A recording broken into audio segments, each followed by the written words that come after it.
Everyone, and welcome to the 2016 ACRC Bowl Series. My name is Greg Patempa, the president of the Iona Rugby Club. We thank you for joining us for this year's live stream event. We just finished up our first game, which consisted of a victory for AIC over Iona. Coming up next, Temple takes on the University of Mary Washington. Stay tuned.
Good afternoon and welcome to this URugby Bowl Series matchup between the University of Mary Washington and Temple University. This is John Broker here with Ryan Trost of This is American Rugby and Matt McCarthy of Rugby Wrap Up. And we're getting set for this matchup as we have the Temple Owls in black and University of Mary Washington, a real up-and-coming team, is going to be in white.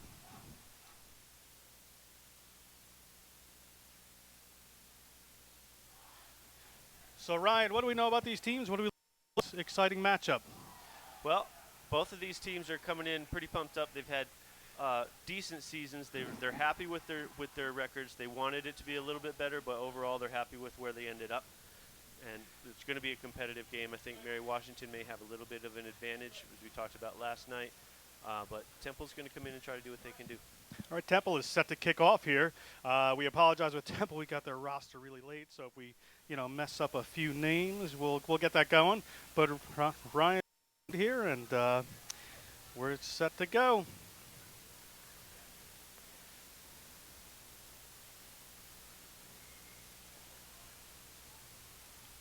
And a kickoff there from Temple. Mary Washington fields it. And quickly in as we go. Let's see what Mary Washington's intention is as the ball out there. It looks like to Alex Clegg, the senior. And here we got to moving forward. It's a big number 4, Philip Harrison, Virginia native. Straight off the side there from scrum half Corley. But a quick penalty for, looks like not.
bit of the frustration stuff happening.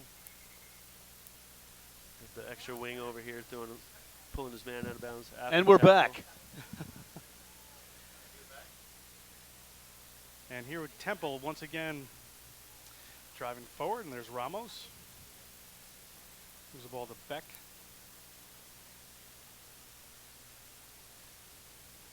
If you're just tuning in, we've had a couple of hiccups here technologically, but we hope that you're still with us. And it's continuing a glorious day of rugby with a 14-7 score. We've got, about 11 minutes or so? Yeah, 11, 12 minutes to go here. It's 14-7 at Temple here at the URugby Bowl Series. Again, this is John Broker with Matt McCarthy and Ryan Trost as Temple takes the ball forward here in this exciting matchup. Oh, and he can't just quite stay on the line. Takes a little slide on the asphalt. Little Philippe Petit on the tightrope, couldn't stay on it, and we have a lineup. I like the individual competition that's developing between 14 and Mary Washington and little Aiden Gallagher over here. 14's been burned by him a couple of times. He's starting to put a little bit of personality on those hits, trying to throw him around a little bit and make sure he gets some. We'll see if that pays off as the game goes on. Guys, I think this is Bensing throwing it in, right? He's a hooker, but he can also play center. Kind of a common theme as sevens has developed throughout the nation. Clegg moves it in behind. We got a little backline move going on here as the ball's in the fullback's hands. And the fullback finding some room there is Northwood. Not from the Northwoods, he's from England. And ball continuing to go forward there with the University of Mary Washington. As it is to the number 7's hands, Tucker Tuning, the captain. And again, the endeavor to move it wide doesn't work with a little knock forward. And Temple may get to capitalize on this. So the transition's tightening throughout the first half. Temple keeping the ball up here, and the big fellas from Mary Washington happy to oblige.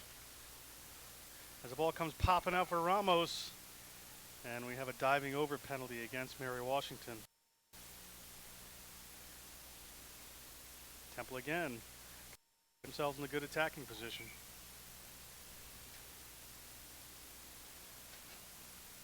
See what Matt Beck's foot can do on this. Unless they want to run it out again, they might be doing that.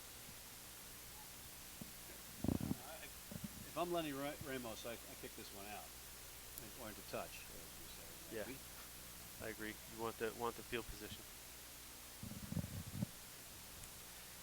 And he doesn't get great distance on that one, but they get inside the Mary Washington half. We're going to have a line out here for Temple. Should be Oscar Hernandez, who's done some hard work in the loose. Coming in to put this ball in.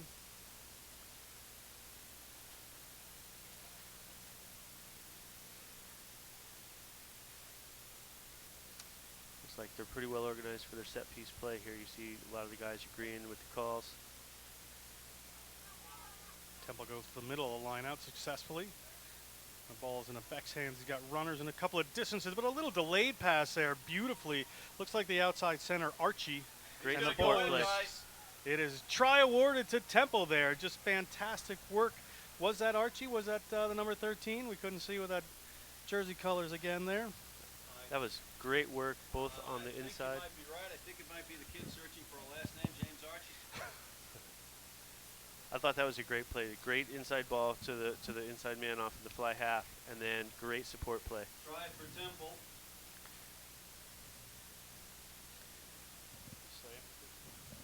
James Archie. You know it's coming from him? No, it was 2 minutes for the game. And looking for a conversion here from Temple as they're starting to pull away here against this Mary Washington team. Who's that on the conversion, fellas? Can't see the number on the front. Seems to be a Temple player, Matt.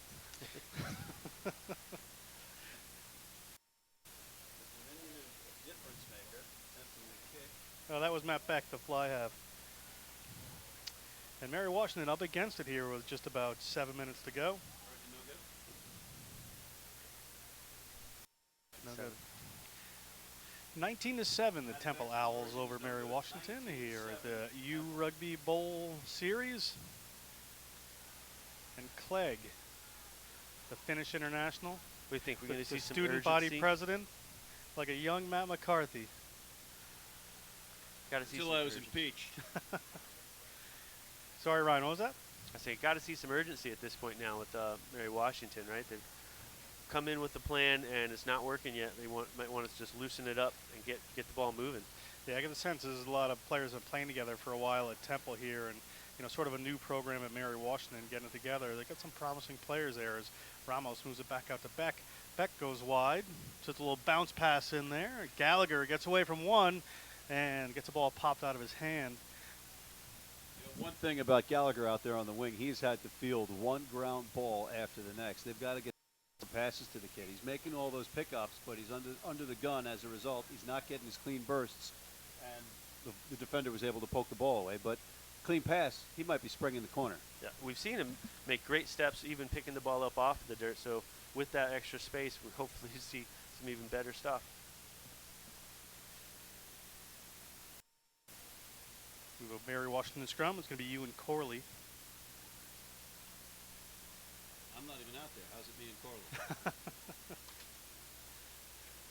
Badoom cha. We forgot our actual drum and cymbal. And here's Corley again to Clegg. Clegg, they got a wraparound move here. I was supposed to go to Justin Ford, but Ryan, I don't know if you guys spoke about it yet, but did you know that Clegg is actually was a high school quarterback? Yeah, I have not spoken about that yet. And I mean, you see a lot of the guys making transfers from the football to the rugby and doing well. I think he's a good example of the way you can cross codes. They're both excellent games, both just a little bit different. You get a true athletic mind going, and he can make that transition. and Andrew Lamarca, the sophomore, is being sent off for 10 minutes. Had a bit of a heated discussion with the referee there, but he's certainly not going to take any of it, as they're going to miss this 6'3", 230-pounder. And Temple gets another penalty here, just under 5 minutes on the clock.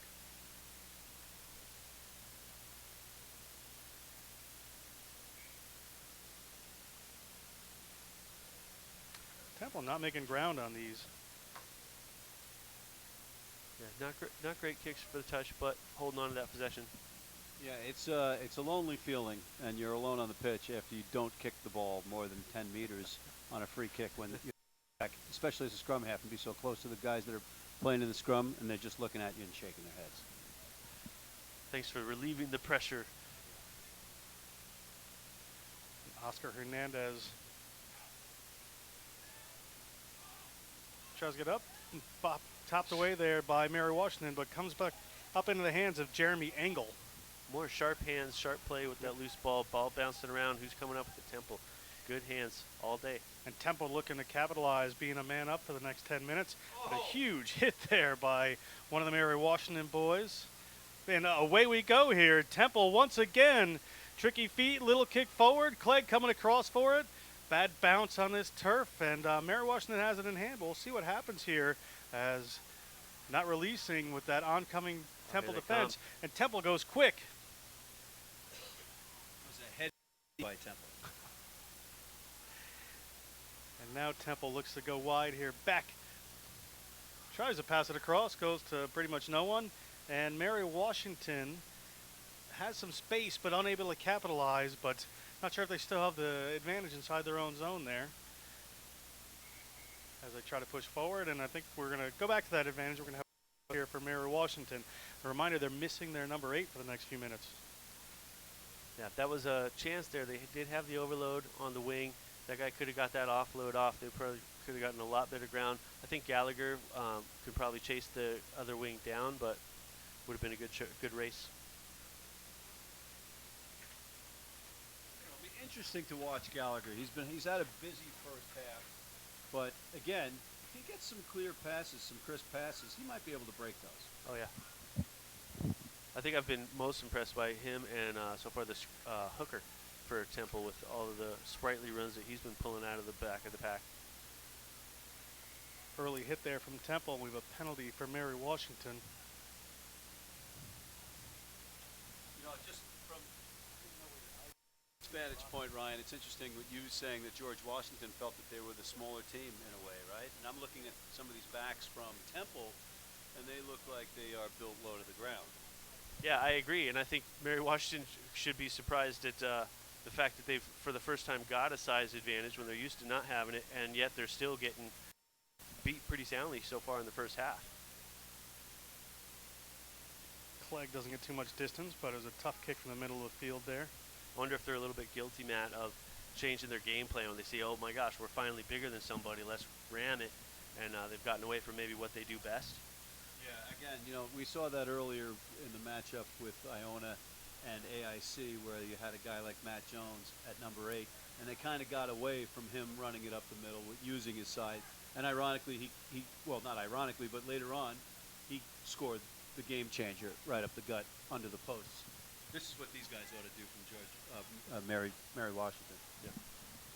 Mary Washington moves it across the field, and then again bringing wings in around the back there and looking to exploit that side of the field. It's a great run there and able to stay in touch. Wow. And nothing but room to run. Wow. We're going to have a Mary Washington try here. Nice little moves and a great individual effort. We'll see who our try scorer was in just a second, but Mary Washington, just as you boys are talking about it, it's pretty quick. There it is, ball in hand, run the ball, rugby league light as they like to call it, stay on your feet, get the ball moving, and ball in hand, make a play. I believe that's going to be George Northwood. We'll check the number when it comes back. Waiting for him to turn. And it is Northwood. George Northwood with the try for Mary Washington. Much like Matt McCarthy, George Northwood from England, not like Matt McCarthy, but national level ballroom dancer.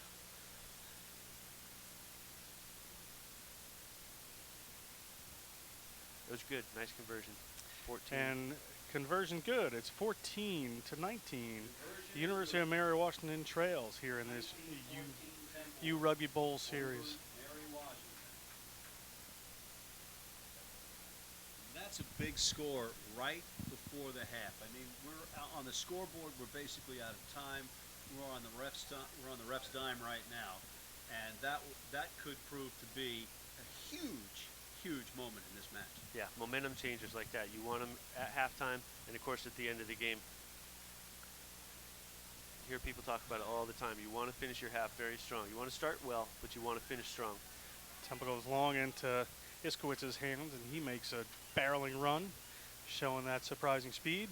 And the ball comes back to some more forward runners there. Harrison takes it in. Now Clegg looking wide there. I think they know where their space might be. Northwood moves it off that time. And well covered is the wing. Dragged to the ground, but there's Northwood. And gents, if you looked at Northwood galloping down the field, he looked like he was twice the size of the backs of Temple. Yeah. I mean, that's something they have to consider as well. Yep, tall, lean guys. All going side to side here now. It's a very thin, contracted defense there from Temple. Mary Washington seems to be exploiting that. You can see that again. There's huge room out right with not a lot of defenders if they can move it that way. Mary Washington in white here. Great run by Matson Bush to set that up. Yep. Saw his line, took it. Looks like we're going to have another. Well, we're actually going to go from Big Mac Stacy, the 6'6" freshman, moves it across the field into the center. They're picked up well. Little dubby by Bush.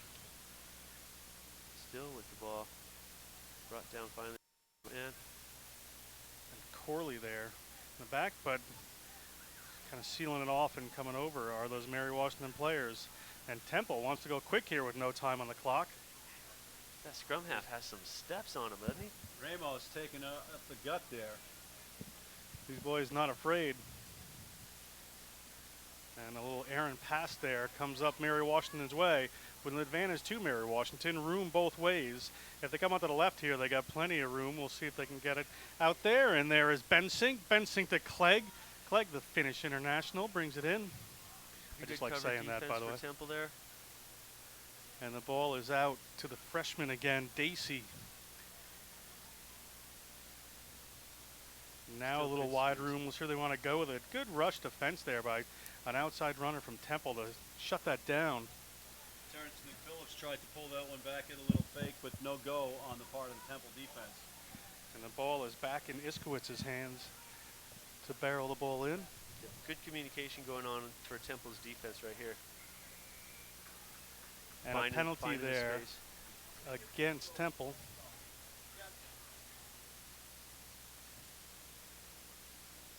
not allowing Mary Washington to find their space, covering their space when they have an overload. They're quickly getting guys over to it. And no time on the clock here. What do you do here, quick. fellas? They decided to go quick. I think the referee told them there was no time, so get the ball up to Dacey. I would have gone to posts. Yeah, unless you don't have the kicker to do it, right? That was outside the 20. I mean, I think they want to put on a show maybe too. It's the bowl series, last chance for your seniors. If you want big points, you finish this half with 2 tries. You're talking about a large momentum swing. And there's McPhillips again, moves the ball wide, and they're looking to get to that outside space as a Temple player is left in their wake. And there's Corley. Does not look comfortable. Not a lot of width on the offense here, but we have whistle as the referee stops what's going on to come back and look at this injured player. If it's any consolation, having been there a zillion times, he has rolled over on his own a couple of times, so he is in pain, but it looks like it's something that he's going to be okay. Yeah, when they're lying that prone, sometimes it looks a little bit scary. But I think he did have all his motor functions. And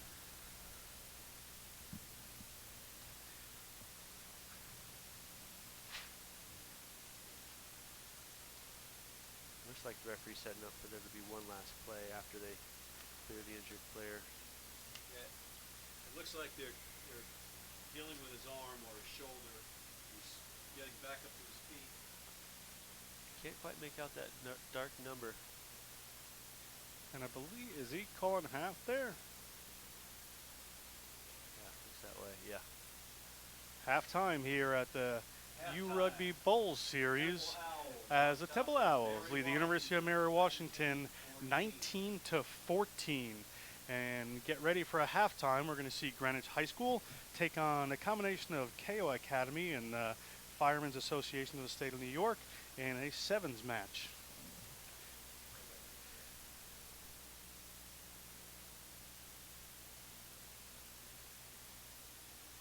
That's special is that it has everything that makes academic medicine great. We have the fellowship-trained specialists, but we still bring the style and type of medicine that's indicative of a community practice. We are all trained in our area of interest and expertise, so our patients see a doctor who specializes in their particular injury. I did have 2 consults with major New York City hospitals, but I just felt that the care was best here. I was treated like a rock star. The surgery exceeded any expectations that I had.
That's special is that it has everything that makes academic medicine great. We have the fellowship-trained specialists, but we still bring the style and type of medicine that's indicative of a community practice. We are all trained in our area of interest and expertise, so our patients see a doctor who specializes in their particular injury. I did have 2 consults with major New York City hospitals, but I just felt that the care was best here. I was treated like a rock star. The surgery exceeded any expectations that I had.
All right, we're back for the sevens matchup between the French American School of New York and KEIO, combination team, versus Greenwich High School.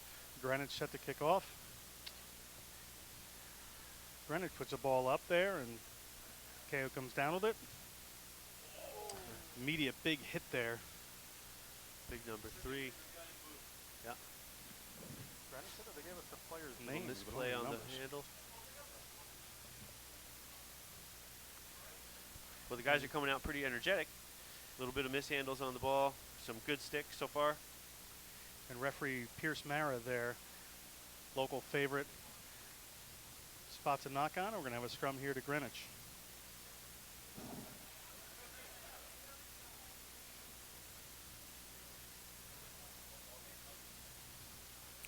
The ball out there for Greenwich. Greenwich moving it, looking to go wide here. Cut two. Ball down in the corner is Greenwich being held up there by this combination team. Looking to move it wide across the field. A little bit of a bobble there is Greenwich. Ball going back, and KEIO pounding on it quick. KEIO FASNY. Boy, I can't say this at all. That's easy for you to say. Apparently it's not easy for me to say. And bobbled ball coming back. Pretty quick looking hands there. 21's got some nifty moves. And ball goes out there. Oof. Just dropped. As we're at half, the Temple Mary Washington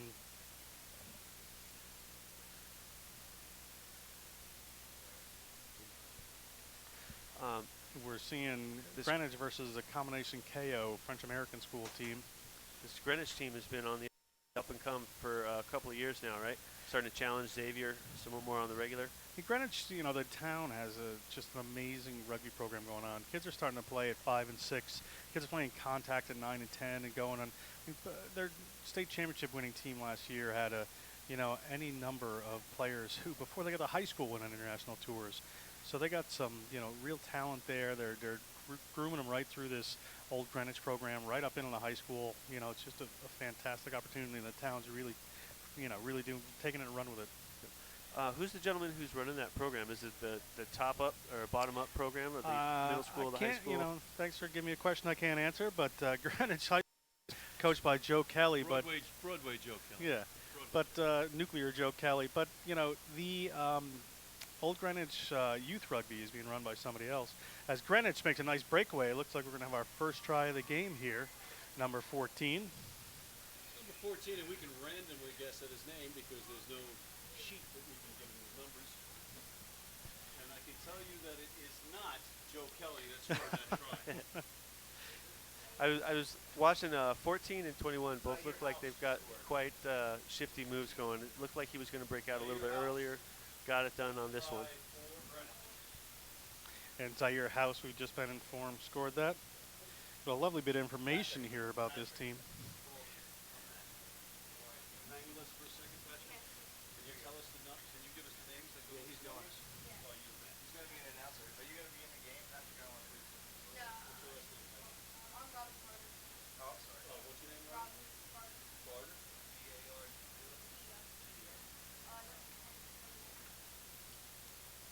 Robin Carter helping us out to the group. And Greenwich set to kick off here as we're at 7-0 Greenwich. And KEIO FASNY, French American, moves it across. Ball held there by Tetsuya Yoshimura. And a penalty called by referee Mara. And here is KEIO French American on the challenge. And they've got some runners outside of there, decided to go Nice with it. dummy. But he's going to keep it himself on the dummy and turned over there to the try scorer. Yeah, a lot of length on that 14 too. He got his hands up. Thought he had him beat. Had the angle on him. Had the gain line on him. I thought they had a nice break there, but now we have a full breakaway from Greenwich. And a step inside, a step outside, but a little wrestling match ensues. And Aaron Pass gets turned over. We're going to have a scrum here to KEIO French American School inside their own zone.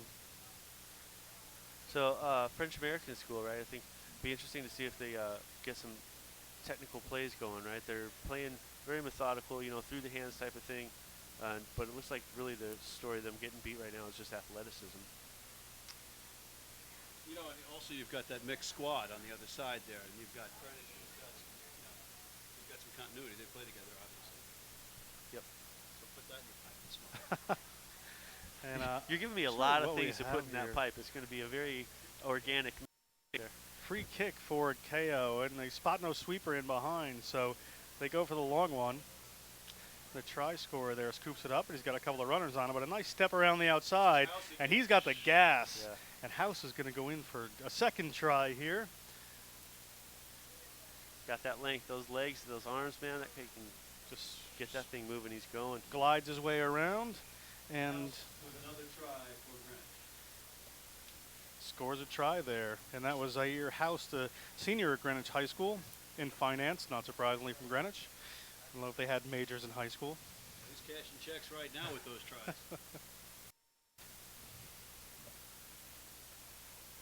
We need the badoom shot sound effect. Maybe Ryan, you could just bang Put it it. in there. I think there's an app for it. I can get. Simple. I was a human beatbox in my former life. And conversion good. It's going to be 14-0 here to Greenwich. Yeah, 14 up. Who kicked the conversion there, fellas? I don't know. Not House. Conversion good. 14-0 Greenwich. You're a pro.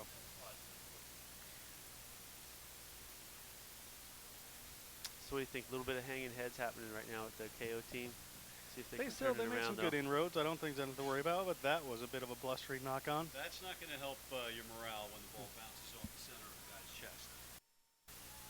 And ball back there. Greenwich has a hold of it, but penalty against him for not rolling away. And French American School is going to take a quick here and a big hit from one of those Greenwich boys. Very good patience on the defense. He wouldn't get pinned. And we have another not rolling away penalty. Referee Mayer is going to get tired of these as Greenwich penalized again. The big number. As the ball was in Watanabe's hands. And here we go. Oh, fortunately, nobody went flying into the cement benches over there. Thought we were going to see them turn the corner, but Greenwich defended that one nicely and neutralized it. Yeah, Greenwich seems to very much have their system down, right? The wing over here was very patient, allowed his tracking defender to come and make that tackle for him instead of pinning in and letting the overload happen. Again, over here, a nice tracking tackle, pushing him out of bounds. And I think we may be at halftime here in this sevens matchup as Greenwich is up 14-0 over the French American School of New York combined with KEIO Academy. We'll be right back in a minute or two. Best special is that it has everything that makes academic medicine great. We have the fellowship-trained specialists, but we still bring the style and type of medicine that's indicative of a community practice. We are all trained in our area of interest and expertise, so our patients see a doctor who specializes in their particular injury. I did have 2 consults with major New York City hospitals, but I just felt that the care was best here. I was treated like a rock star. The surgery exceeded any expectations that I had.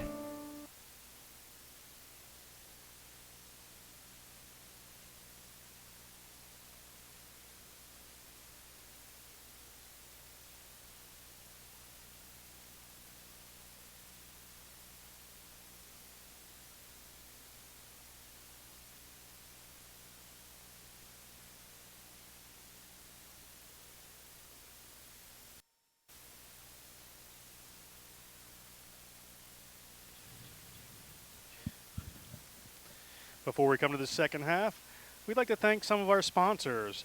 4x3. Thank you 4x3 Design for your amazing support of the 2016 Bowl Series. 4x3 Design, the rugby balls, t-shirts, and banners proudly on display today. Please be sure to head over to the sales tent and check out all the official merchandise. For more information, visit 4x3.net. Situated on 37 acres of beautiful woodland, the Hilton Westchester Hotel near White Plains, New York, offers a retreat-like experience with a wealth of on-site recreation options. Contact the Hilton today for special room rates as the second half gets underway here. And it was KEIO and the French American School kicking off. And Greenwich, ball in hand. This exciting high school sevens matchup, and Greenwich comes away with it after a little miscommunication on defense here, and hurls a wide one out to, no one. But right Some on scrap through from the there is 9. KEIO. KEIO's number 9, Yuki Nishimura, gets a ball ahead and keeping it alive there is this KEIO team coming out a little bit differently, but referee Maris sees the ball go forward. A little bit of fire for the KO boys. Like good way to start the half. Reinvigorated. From what we've seen so far, it's going to take a KO to knock out this Greenwich squad right now. Yeah, got to be a lot more technically sound to do it too.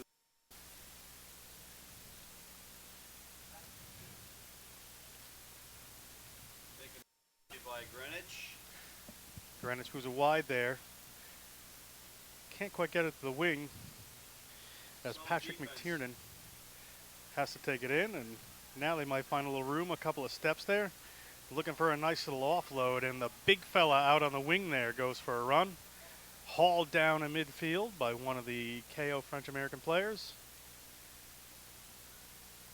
Little dummy, nothing happened as the Greenwich gets drawn down. We'll see where they can go on the width here with a rushing defense. Little dummies, Russian defenders. What's going on?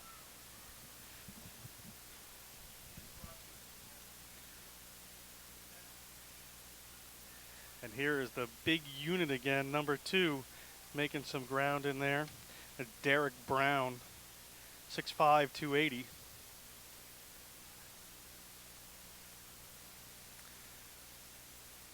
There's a couple of slips there, ignoring his outside players. One of the Greenwich midfielders. One of the dangers when you start to get into a game where you're athletically superior, right? Is everyone starts trying to do it a little freelance on their own. Get yourself into a little bit of trouble isolating yourself.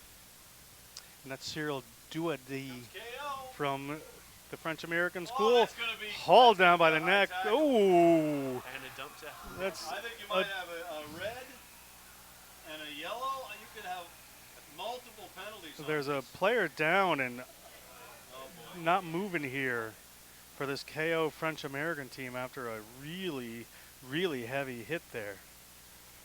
2 of them down, right? And I think And we had a 10 high was tackle followed by a dump tackle. Yeah. We're going to have to see what happens here, but for the time being, let's hope for the best for this young man. I'm not seeing any movement there.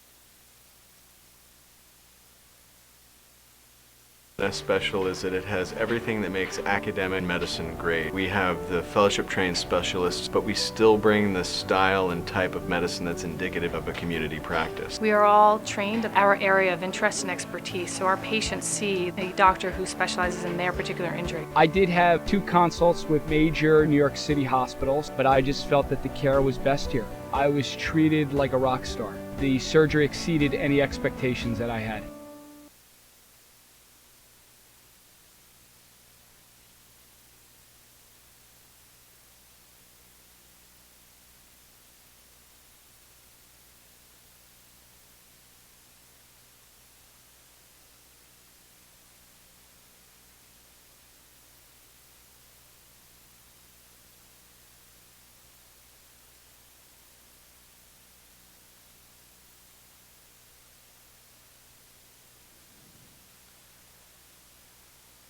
And we're back here. We've seen the KO French-American school player able to move his legs. Good sign.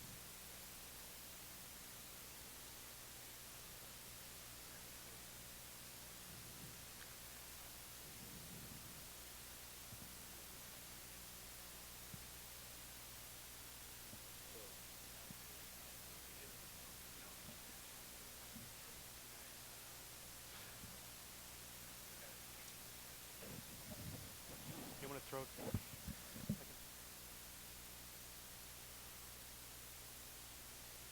We're going to throw down now to Alex Goff on the scene, on our sideline here, taking a look at this. Yeah, thanks, John. And what we saw was a bit of a breakaway and a little bit of a high tackle, an offload, and then the player came in running with the ball. He tried to hurdle the tackler, which you're not supposed to do. You may see that in football, but it's illegal in rugby. So he tried to hurdle the tackler, caught his foot on someone's shoulder, and flipped all the way around, landed flat on his back. This artificial surface, pretty unforgiving when you fall from a great height like that. Definitely winded. Fortunately, though, from what I saw, we looked at the replay as well. From what I saw, he did not land on his head, but they are certainly checking to make sure that he's okay. He seems to be moving around, but it looked to me, John, like he landed flat on his back, winded, and hopefully nothing worse than that. Thanks, Alex. We appreciate that. Still a couple minutes as a player starts to get up here.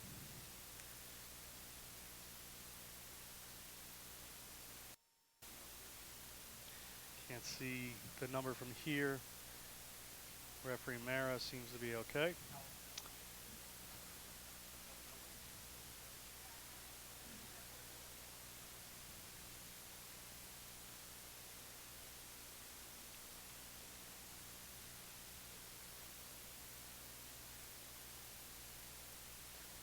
So, John, as a coach, what do you tell your players after one of your guys is taking a big hit like this and it's a little bit suspect of if he's going to be all right? How do you keep your players' heads in it? Playing coach, and I've always found players to be kind of resilient. You're watching this for a couple minutes, hoping your teammate's going to be okay. But, his last words going off the field weren't be stop playing.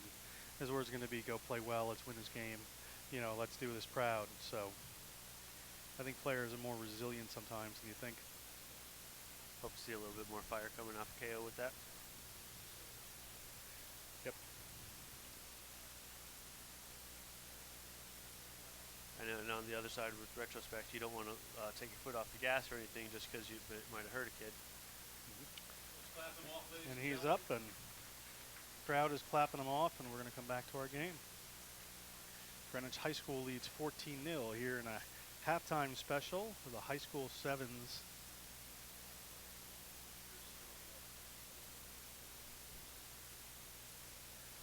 Referee Mara having a couple of words here with Greenwich. I believe we're going to get at least one penalty for that high tackle. All 7 players still on the field, so no cards coming out. Great to see this KEIO player up and walking around under his own power. This is John Broker with Ryan Trost from This is American Rugby and Rugby Wrap-Ups. Matt McCarthy, Alex Goff from Goff Rugby Report on the sideline.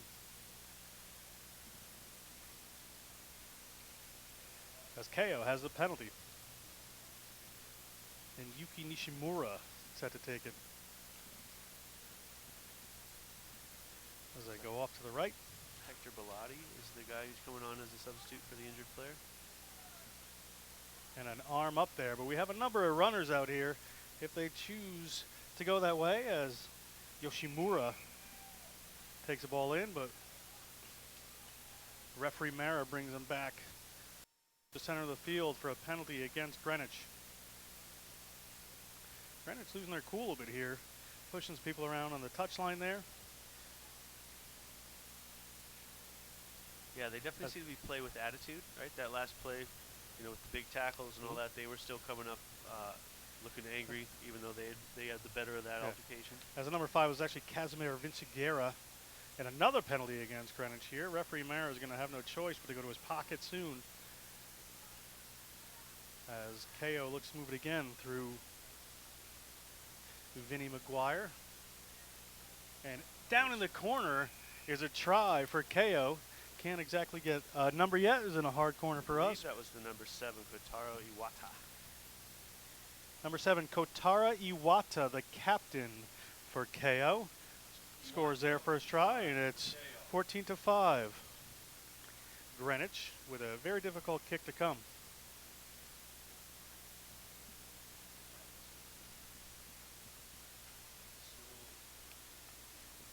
Cyril Dowdy doing the kicking for Cyril Duwadi.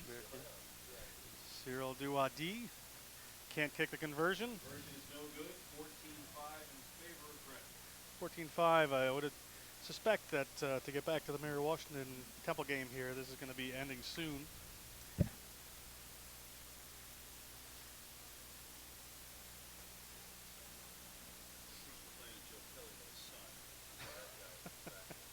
Bruce McLean and Joe Kelly had a son. In case you didn't hear that, there's a gentleman on the sidelines here. If we could just get a shot of him, that'd be great.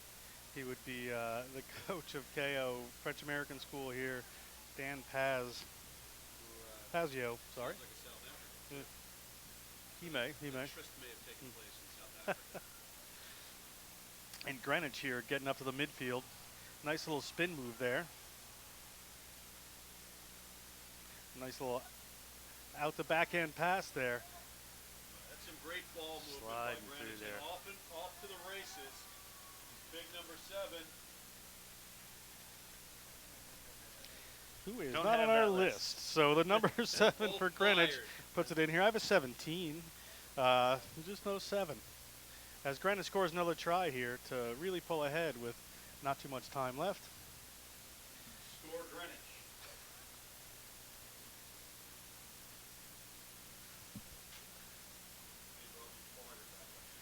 Yeah. Our Greenwich spotter isn't around.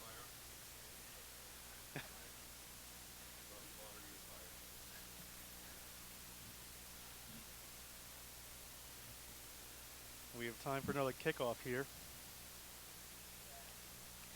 As we're at 21-5. Greenwich over at KEIO French American School. I am missing the boat here, ladies and gentlemen. I'm questioning obvious things. But was that conversion good? Yep, 21-5. Surprised the score isn't a little bit deeper after all this. KEIO French American School, one more shot, a penalty against them. Very little time left on the clock as Greenwich goes quick. And there's a try scorer 7, who we don't know who he is. And 17, whose number we actually do have, goes in, touches it down for a try, is John Michael Cepeda. And try Greenwich.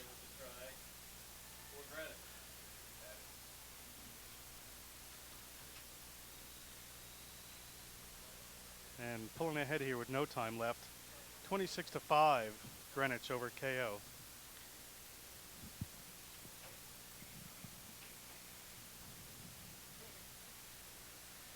Well done by the youngsters. Back to the college game now. Long halftime like that. I think you guys did the right thing staying warmed up. It looks like they're going through their paces a third time. They certainly are kind of going through, getting warmed back up here. As that's the end of our Greenwich French American School KEIO match. And I got to wonder, too, if that's going to be... I'm sorry, gentlemen, to interrupt you again once again. I'm a hack, but I'm being asked... The conversion was no good. no good. Conversion was no good. So that's it for this high school match. They're going to be playing again in just a couple minutes. And we'll be back to you in just a couple of minutes as we resume the second half of the Temple Owls versus University of Mary Washington. That's special is that it has everything that makes academic medicine great. We have the fellowship-trained specialists, but we still bring the style and type of medicine that's indicative of a community practice. We are all trained in our area of interest and expertise, so our patients see a doctor who specializes in their particular injury. I did have 2 consults with major New York City hospitals, but I just felt that the care was best here. I was treated like a rock star. The surgery exceeded any expectations that I had.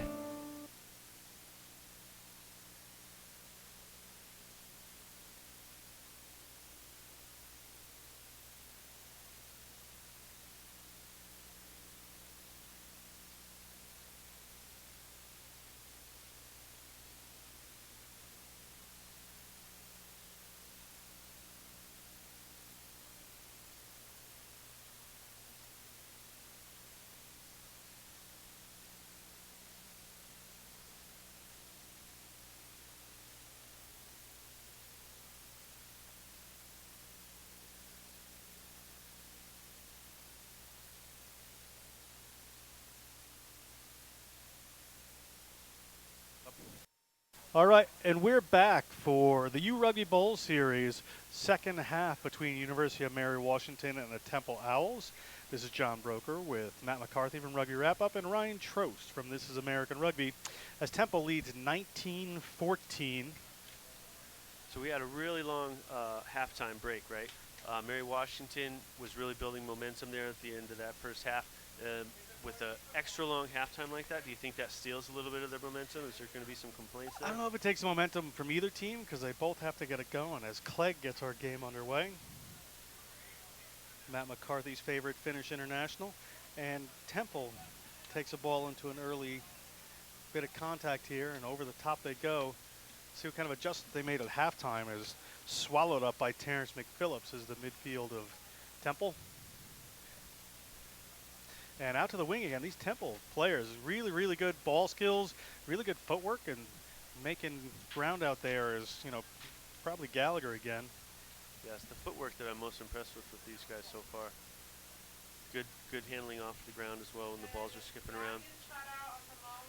And into the midfield the ball goes, and try to go out to the wing. Tremendous footwork there again. That's Gallagher there, yeah? Yeah, Gallagher's wearing the 11. 11. And here we go. Ramos thinks he spots a gap, but can only take a couple of steps through it. As a pick and go, the big number 1, Matt Nicholas, the classic shaved-headed, bearded prop. Pick and go, rugby's version of the hook and ladder. And again, the pick and go goes here with Chris Hurry. And a little bit of hot potato going on inside that contact. As the ball comes back to Ramos, puts it in behind his back. So we have a penalty, referee Downey calling, coming in from the side against Mary Washington. Very kickable, but Ramos, nope, not Ramos that time. That's Shapiro, the fullback. And future dentist. And future dentist. At least his mom hopes. Moves it forward, and Temple in a good attacking position here, but strong defense up from Mary Washington. Stops James Archie, the try scorer, in his tracks. Definitely good line speed on the defense for Mary Washington. Not necessarily in a line, but they're coming up hard. And something that Coach wanted to see. You'd like to see him with the spacing a little bit tighter, though. And a little knock on there from Temple. We're going to have a scrum here to Mary Washington. I don't know, that long layover between halves, it looks like it's not helping Temple right now. They look a little bit like the jet lagged almost. See how that plays out. This is going to be Mary Washington ball. I believe Temple still has a player off the field for another couple of minutes. Gentlemen, we were talking earlier about Gallagher on the wing, and I'm just wondering, did he switch sides? Yeah, it looks like he switched over to the left, the weak side wing, left wing. Prefers to be in the sun over here. As there we go out to some big forwards there, and it looks like Iskowitz, a big number 1, a key ball carrier for this team. Somebody loses a shoe as Temple makes a break for it, and here he is, Oscar Hernandez. Really, really just a lot of good work there from the hooker.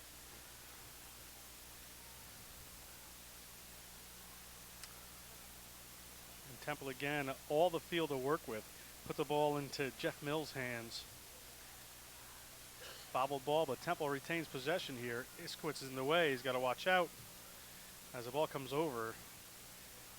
They skip to Beck's hands, and they try to move it wide, but a little bobbled ball. Another bounce pass. And here around the corner with room to run, but he's in touch. Goes Northwood, and we're going to have a line out here to Temple.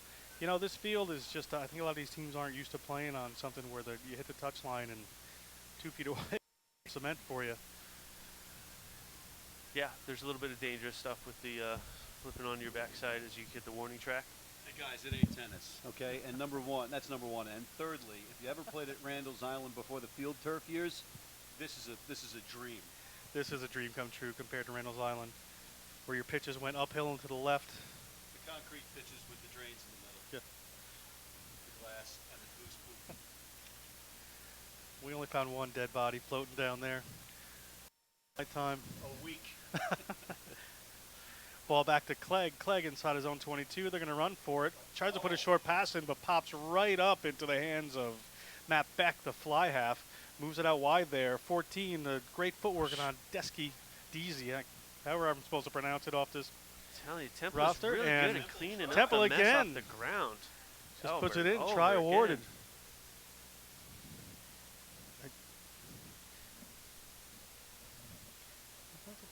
Deasy? Zach Deasy. Zach Yep. Deasy. Lots of dancing. Zach Deasy with the try for Temple. But again, cleaning the ball up off of the deck, right? The ball's bouncing around a little bit. Somebody's got the quick hands on it, quick pass out, and then those quick feet. Temple's pretty impressive with the way they play. Yeah, Temple. Very good team here. Whole lot of spark plugs, right? You got Hernandez, you got Deasy, you got Gallagher, you got Ramos. Wellstein seems to be the only guy really like using the power game. The rest of them are pretty much stepping around, stepping through. Stepping up for a kick now is Matt Beck to extend the lead here, currently at 10 points. Beck gets under that one a little bit. No good, and it's 24-14, Temple over University of Mary Washington. And while we wait for this next stoppage, let's talk about another couple of our sponsors. Boathouse Sports. Boathouse Sports is once again the official apparel sponsor of the 2016 Bowl Series.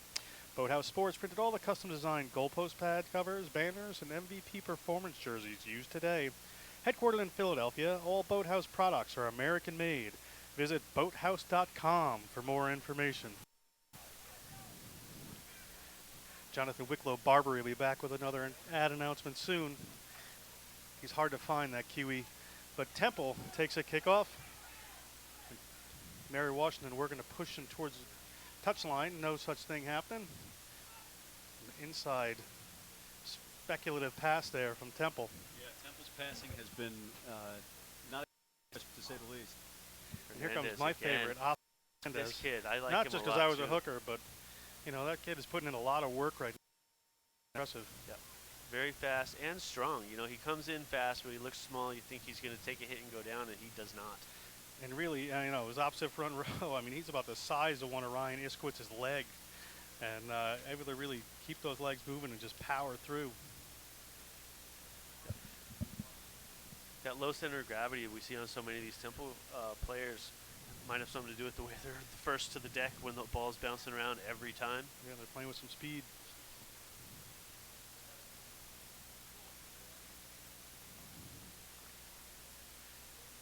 Referee Downey just sorting a couple things out here.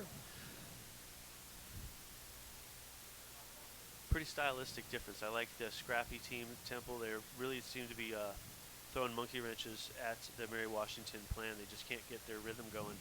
And in the second most important game today, we have a score update from Jonathan Wicklow Barbary.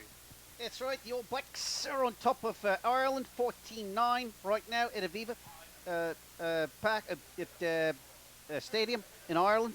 And I've got to say, I'm torn on this one because my mum is from Ireland. And who'd want to be in Dublin when you can be in New Rochelle as a replacement for Temple? Ball in just about 15 meters out from their own line. Referee Downey spots he's not releasing it. And here we are in big Iskowitz's hands here. Ryan Iskowitz, no problem carrying everybody on his back there. The Goliath touches it down and try awarded, University of Mary Washington. If a tree falls in New Rochelle, does anyone see it? Yes, because Iskowitz is a tree, and he just fell into the try zone. And he's got 7 Temple players for branches as we're going to come back here. And Justin Ford is going to have a shot at goal.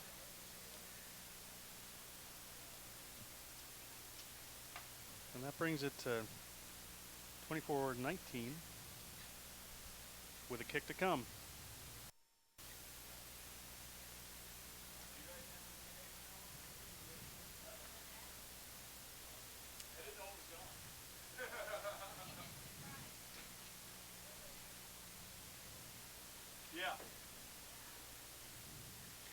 And kick is good from Justin Ford, the junior from Virginia Beach, 2-year starter here. And so back to within 3 Second half seems to be playing a little bit more into maybe Mary Washington's hands, as we know they're bigger. We thought they might wear Temple down.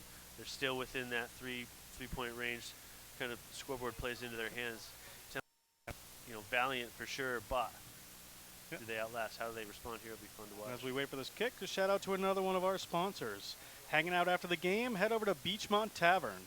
Located in the heart of New Rochelle, the Beachmont Tavern has been serving classic American comfort food since 1928. Be sure to check out their nightly and happy hour specials. To view their menu and specials, go to beachmonttavern.com. And we're back here. 1928 was a year before the New York Rugby Club, the oldest club in the United States, was formed in 1929. Says the unbiased Matt McCarthy as Clegg, student body president at Mary Washington, brings it in and moves it over to one of his front row players. That's another big fellow there in Adam Thompson, the Scottish freshman. The ball is moved into the midfield, and that time Itsuis is chopped down by one of these smaller in stature Temple players. That was Stephen Engel taking down the big fella, but I'm not sure. That was a great stick. This guy was very ginger to get up after that as well. The ball moved out in the midfield there as Terrence McPhillips moves it on. But really, losing a couple of meters here is the University of Mary Washington team. Gents, on the day, every match has been great to watch. And, you know, we didn't know what was what coming in. It's a mixed bag, how these teams going to match up. Is one team going to blow out the next? You know, yeah, we had a big score differential finally at the result of AIC versus Iona, but that match was back and forth the entire way. Yeah, tight all the way. Just pulled away at the end, and that's how you want it, right? That's what you're hoping to see out of Iona, what you're hoping to see out of Temple, kind of playing as underdogs. And here we are, three of us in the booth, Alex with us as well, and we're broadcasting rugby, Iona, college, great facility, 3-point match, sunny day, America is taking off. Certainly is here as Mary Washington benefits from an infamous side penalty against Temple. Move the ball downfield, and they're going to have, with just 3 points in at the 40-meter line, a good attacking position here. As they've got a number of players standing wide here, should be pretty interesting. Let's see what they're up to. But right there is Matson Bush gets held up, and the ball's chipped forward there by the scrum half. Scrum half Corley sees some space in behind, but ends up just putting a touch. I don't think their planned move went to hand. I know that I got to pay my respect to Alex Goff on this one. He would probably say that was okay, and I could argue both sides of it in his behalf, but I don't like giving the possession away there. You know, you are in a 3-point match. You're in the other team's end. Keep the ball. Let your big boys do some work. And here we have Oscar Hernandez, a workhorse to put it in for Temple. And not quite happening there, but not straight.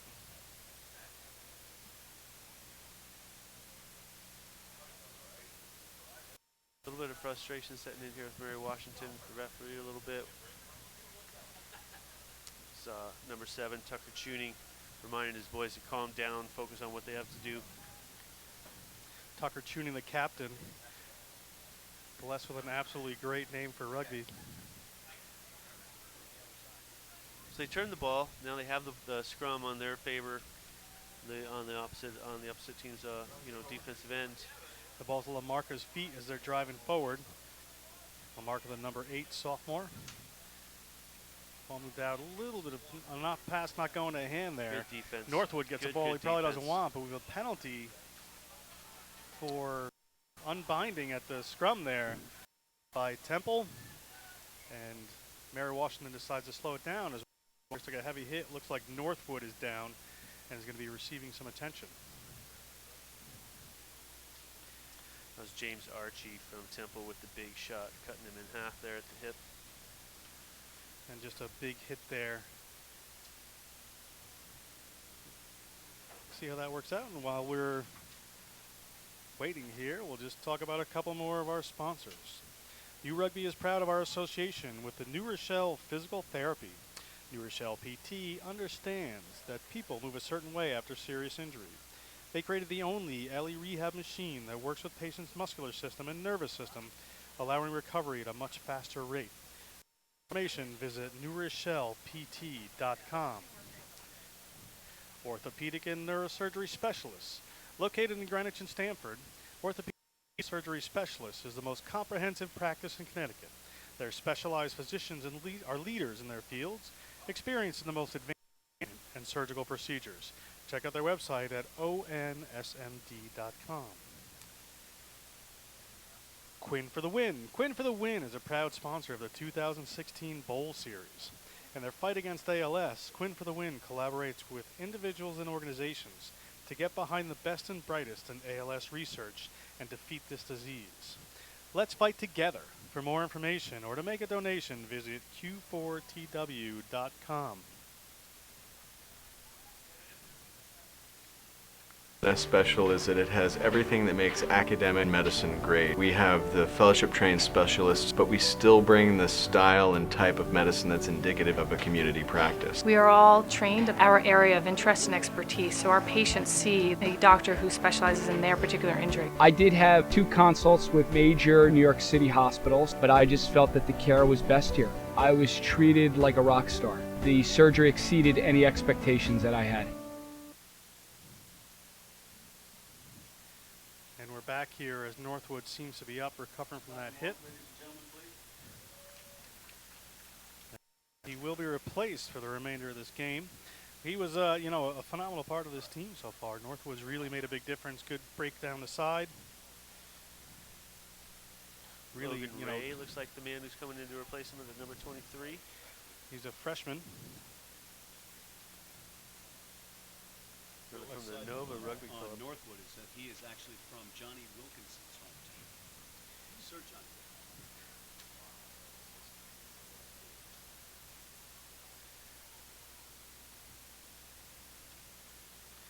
We hear and his mom is listening in England. We were just informed by our executive producer, Steve Luciano. this is Northwood. He's going to be okay. We can see him across the field and everything's fine. Greetings from Greater New York City. As after the penalty, we have, moving on here, Clegg, ball in hand, rushing defense there. I have to stop saying this.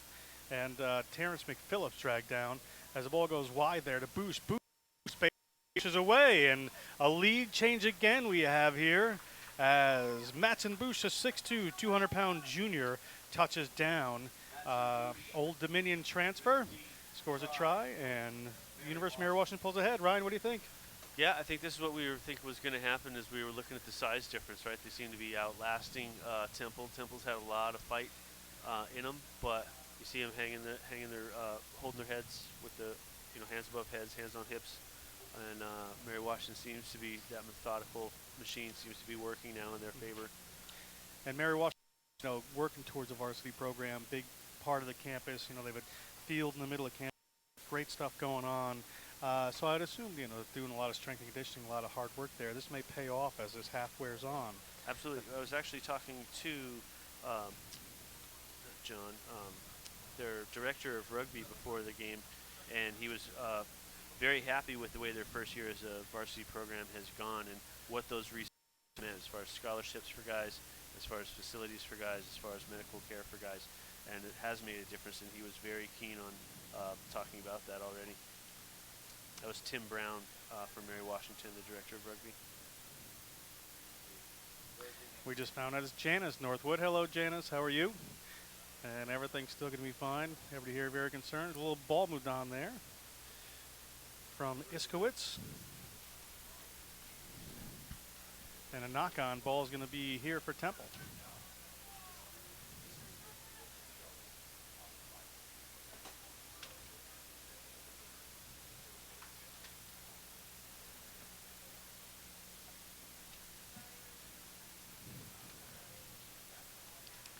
It's Ramos, the scrum half for Temple, has put it in.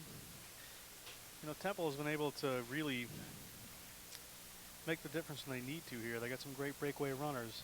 Let's see where they go with this. They have some runners laying out wide.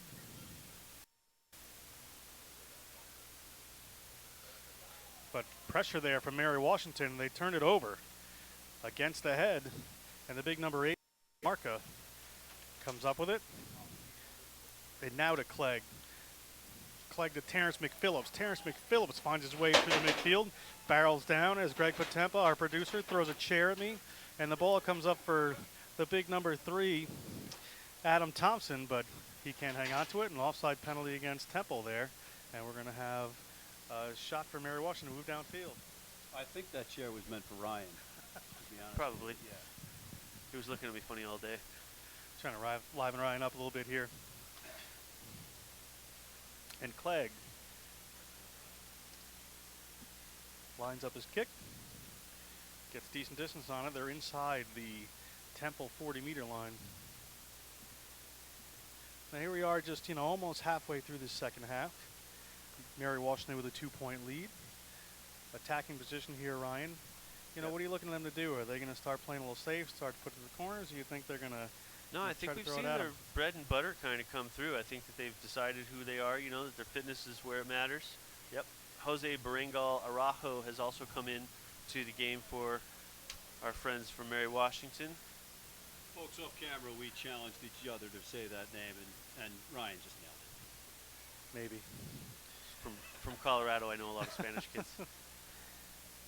Ball up in the lineup there, swatted back by Philip Harrison from Kilmarnock, Virginia.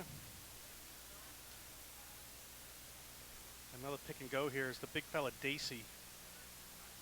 A lot of 20s on the scoreboard. We have about 21 minutes left. 24-26 is the score in favor of Mary Washington. And do not tune out for 1 second in this one. Ball continued to move forward here, but a penalty against Temple has a couple of quick pick and goes. Ended up with a few of the Temple players keeping their hands in there. And I think it was a smart play there from Ewan Corley. Temple's got check time, right? They got things not going their way for quite a few minutes now. A couple coming from Mary Washington. It looks like the tide is turning. Where do you go from here? You got to gut check and turn it around for yourselves. You don't want to make a penalty. You don't want to commit a penalty at the same time because a penalty kick wins this one. Really, Yep. Or could Right. conceivably win this one. You got to start playing it a lot tighter, a lot cleaner. At the same time, your game plan and your strength is hard running, shifty running. You got to get that ball moving out wide still. So you got to be able to take risks, but not make mistakes. Yeah, when you're talking about the college game, these kids aren't really ever going to change their style. They can't, right? Right. They don't know. Right. And a maul coming forward here gets brought down, and pick and go there, and a penalty against Temple. And Mary Washington slows it down just a little bit, and Clegg is calling, and he wants a kick to the corner there and go for another maul. I mean, you think about the gigantic size of this Mary Washington pack. You're 5 meters out. Your odds are pretty good. Yeah.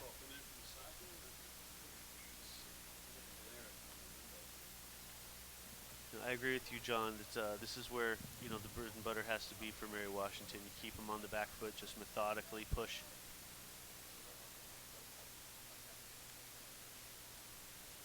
The ball is down to the replacement hooker, Fernando Mearson, who off is very big on, the Argentinian. One of the leading try scorers for the team gets it up. Ball's back in there, is back into the big fella Ryan Iskowitz's hands. Let's see if he's headed for a second try. Ball brought down. Pick and go coming from the tail here. Tough to see some numbers. We're going to have to see who comes up. But job not done yet. But there is Iskowitz. Good job on Temple holding that big man up. And they are utilizing that beef up front right now. Yeah, this is where games Corley's are won and looking lost. for the players. We get Long another pick and defensive go here stands. as they head towards the line. Referee is behind this, so he's going to see where he comes and see it on the line. Ball's at the back of that ruck cleanly, and another pick and go, and he barrels over the line. Let's see if he can get the ball to the ground, and I believe it's held up there, and we're going to have a scrum for Mary Washington. Great defense against some large fellas there by Temple. Yeah, and referee Tim Downey was right in there and did not see the Phil get to the turf, so it's going to be a scrum down. So this is another one of those possible momentum turning events, right? You get these long defensive stands, take the gas out of that other team, and then all of a sudden you get the ball back on a turnover or a mistake, and everybody's feeling 100% better. This is a good We'll see if they chance can here. withstand it, though. This is still dangerous territory.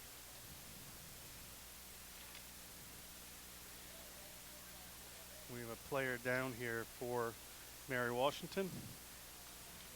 Looks like a fairly strategic injury to me. Give his team a breather. You know, the old leg cramp, right? Get a little water, minute, sir. Get you guys that are gassed, especially those big boys up front. Get them a little breather. You know, Regather your forwards and give it a shot. Yep. Key moment of the game, you definitely want to get your battery recharged a little bit. At the same time, you have Temple on their heels. You have momentum. You're in close. Yeah, do you want to give Temple the breather? That's what they're doing as well. Temple's taking this time to regather their thoughts as well. All right, here we go. There's a big set of front row forwards set down there for Mary Washington. Corley surveys the scene, and our scrum is together. We'll see if there's going to be a turning point in the game, as Temple is under big pressure here, getting driven back and piles to the ground as Lamarca, the number 8, comes off the back and rolls around.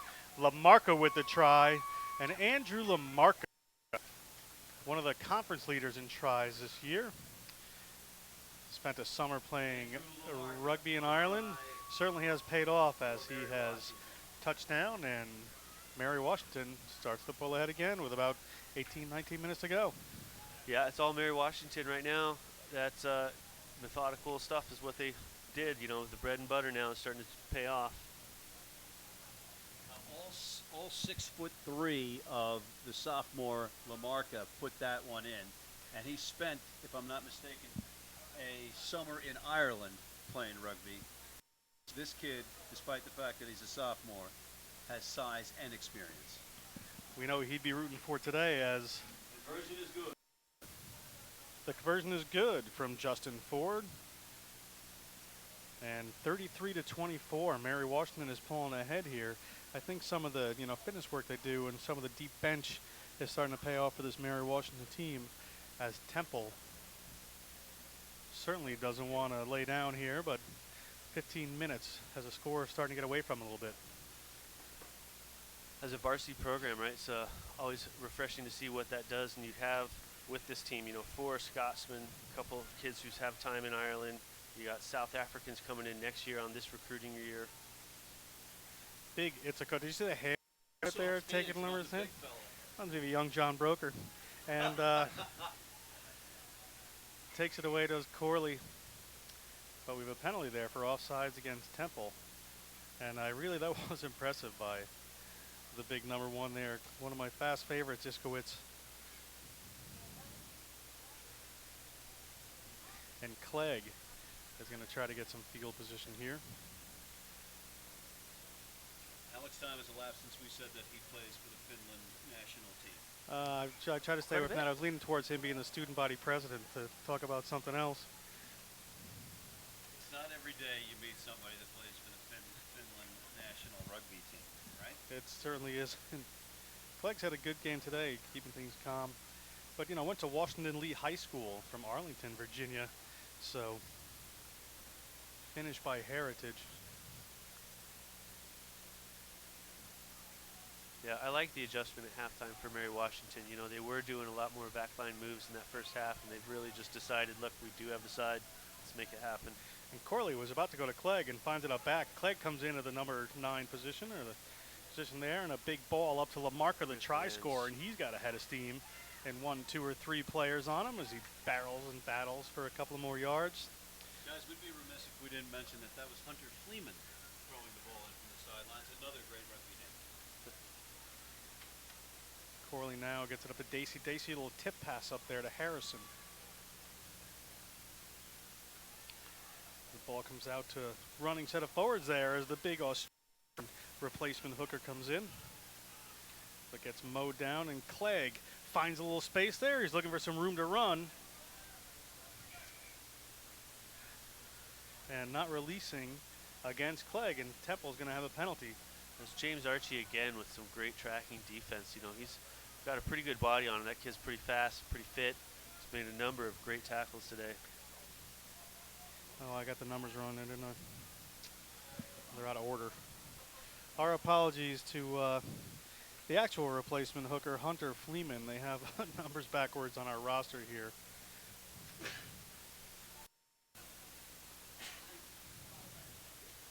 As Temple makes a break, and Temple comes away with it.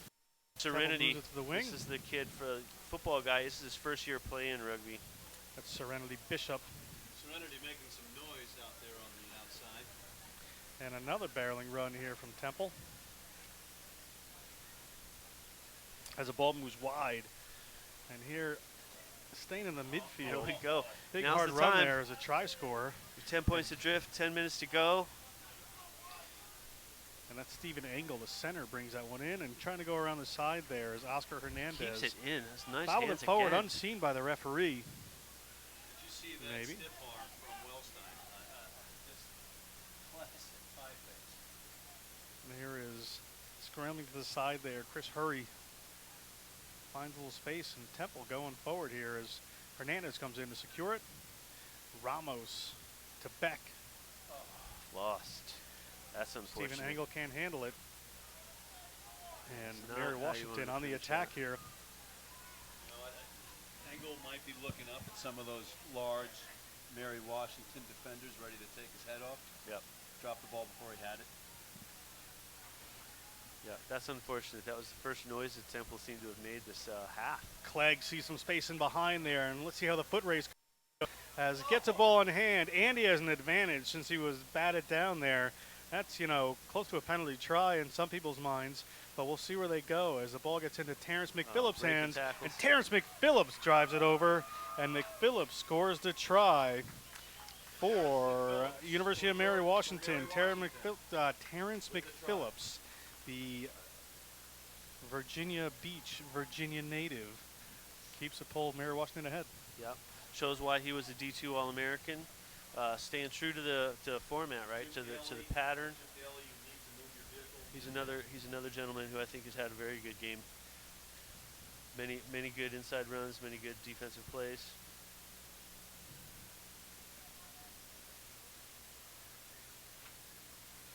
And Justin Ford again, much easier kick this time as it's 38-24 right now with about 13-14 minutes to go in this absorbing URugby Bowl Series contest.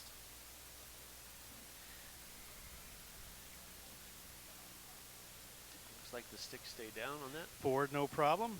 That was a And good- it is 40-24. University of Mary Washington over the Temple Owls here at Mozilla Stadium. Again, this is John Broker with the Rugby Wrap-Up's Matt McCarthy. This is American Rugby's Ryan Trost and Alex Goff of the Goff Rugby Report, bringing you this great series as Temple set to kick off. Time winding down on them, chasing it. 15 points adrift now. You need 3 scores. You got 9 minutes to do it. No more mistakes. Gentlemen, we have a 16-point margin. We have about 9 minutes left. We can start throwing around man of the match. Yeah, we can start throwing out some names here, I'd say. A couple of my favorites for the day were Oscar Hernandez, the hooker for Temple, just an absolute workhorse, and Ryan Iskowitz. Yep. Yeah, Just I think those fun are to the watch. two names we've heard over and over. A couple of dummy runs around, and Clegg finds who he's looking for, and Boosh. George Northwood had a nice match before he had to go off with the injury. Yep, he certainly did. Oh, Saw an him attempted, from Janice back in England. an attempted interception there by Temple doesn't work, and Dacey, the 6'6" freshman, moves it out to the wing. Great hands on some of these boys. Dacey, Iskowitz. As turnover there to Temple, but the big Iskowitz just absolutely blasts one of the players. The referee is going to come back here. Possibly Referee up for a Tim penalty. Downey, who doubles as the director of rugby here at Iona College.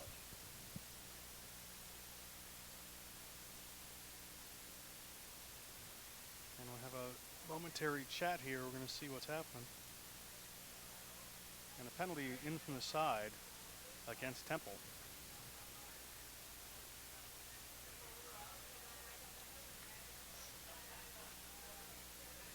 And they're going to go quick, although I thought that was bobbled for a second there. But Temple is back. Beck puts it wide. Archie.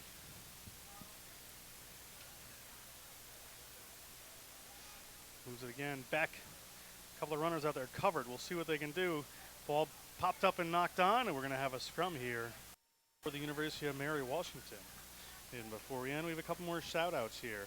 Shout out to our rugby ball sponsor, Smith Moore Leatherwood. Smith Moore Leatherwood commits their clients to provide the highest quality legal services for a fair and reasonable price. Their dedication to client success and legal excellence has distinguished the firm for nearly a century. For more information, be sure to visit smithmoorelaw.com. Matt, need a lawyer? Always. Lawyers, you can't live with them and you can't live without them. Matt travels with one. Here, just under the 10-minute mark. It's about 7 on the clock. But we've had some injuries. Clegg moves it to the try scorer, who finds some more room again, is Terrence McPhillips. You know, that was no easy catch by Clegg on that pass. It was a high pass, sun's in his eyes, took it seamlessly and kept the play going. Iskowitz again on the run. I'm impressed with a, 6'5", 280-pound player really working into the 75th minute of this game and still going, still huge part of their attack, still up on defense, making big hits. It's a pretty impressive player. Yeah, I've liked the way he's been the entire day, and he even looked like he was down for a little bit. He was the one down with that cramp. Clearly, that might have been a more strategic after all. And Temple set to put the ball in this time.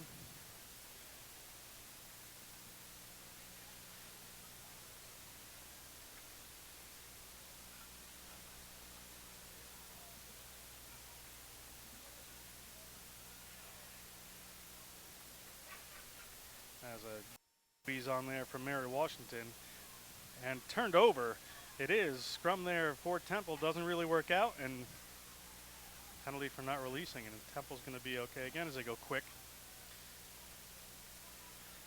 As in front of the booth, we see the Stony Brook Seawolves, the Jerry Miro-led team, is going to be next up against Rutgers.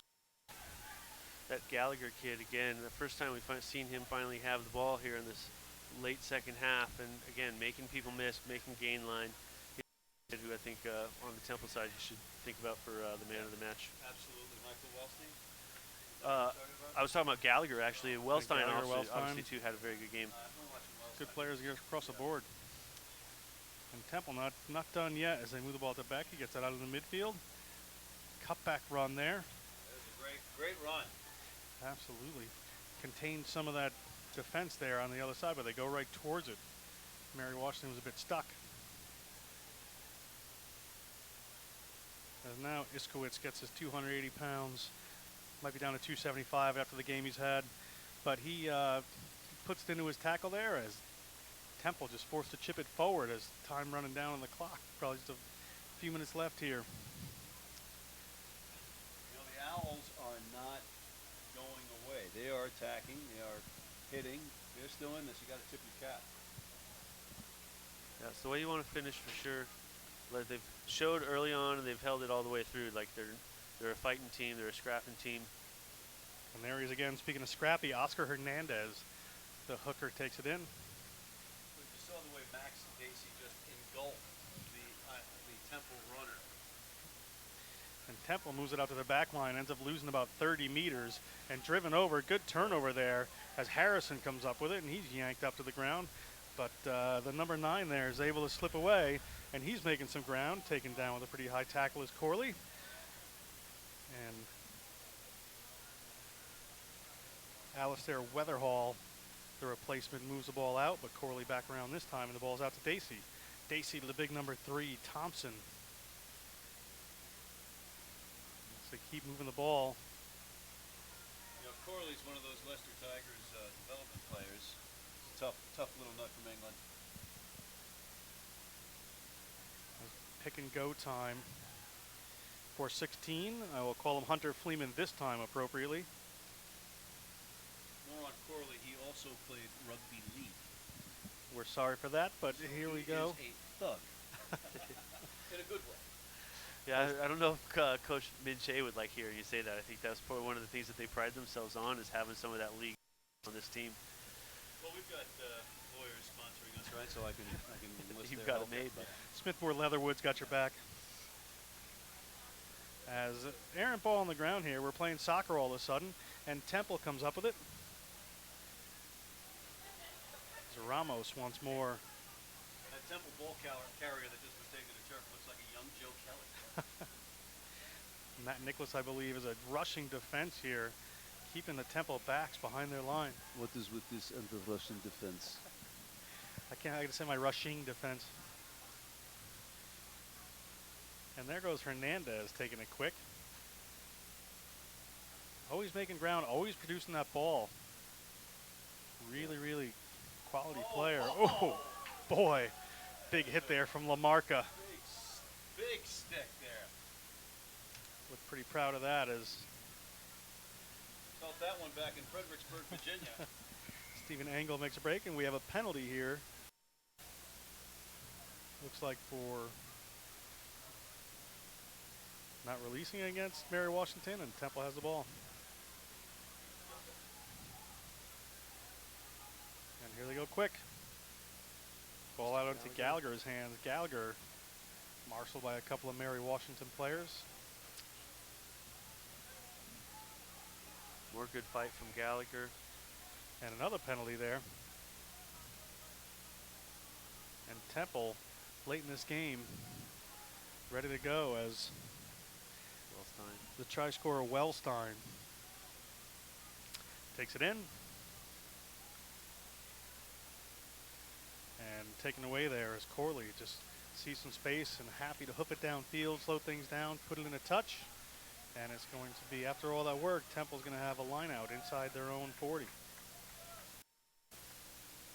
Yeah, some guys shaking their heads, give it a valiant effort, but not quite the answers they needed. Yeah, I think we're winding down here.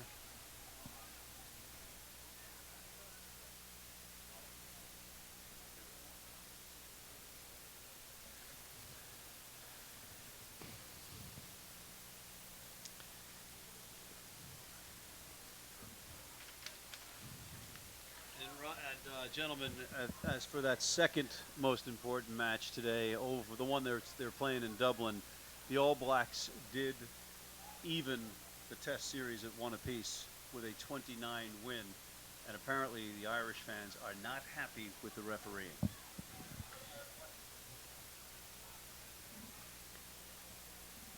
But we are very happy with the refereeing of Mr. Downey. How could he not be?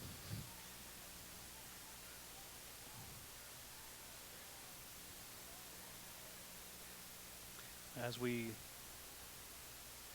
get on later in this game here, it looks like it's going Mary Washington's way with a 16-point lead. And ball in hand as they go for a pick and go. Looks like Lamarca involved in the action again. They have some runners wide on the wing here as the replacement hooker, Hunter Fleeman. Working the way for a little bit more, even though the clock indicates zeros. Clegg tries to throw a dummy, nothing happening, swarmed by 3 Temple tacklers. As the ball comes to Dacey, Dacey moves the ball to their outside center. Boosh.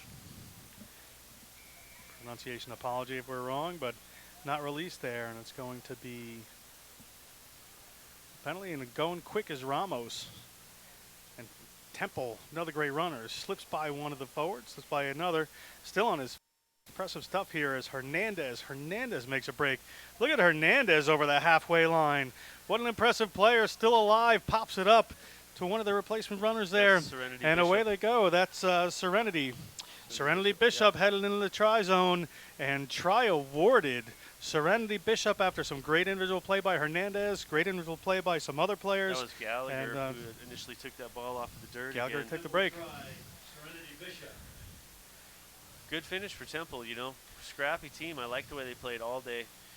They surprised us early on with how much tenacity they had, and they kept with it despite getting kind of pummeled there for a good 20 minutes.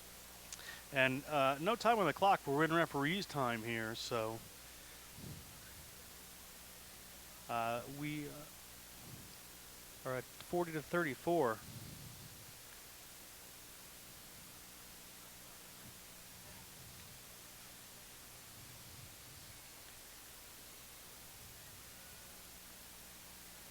And University of Mary Washington gathering behind their try line as Matt Beck lines up. See if he can draw within 9 here.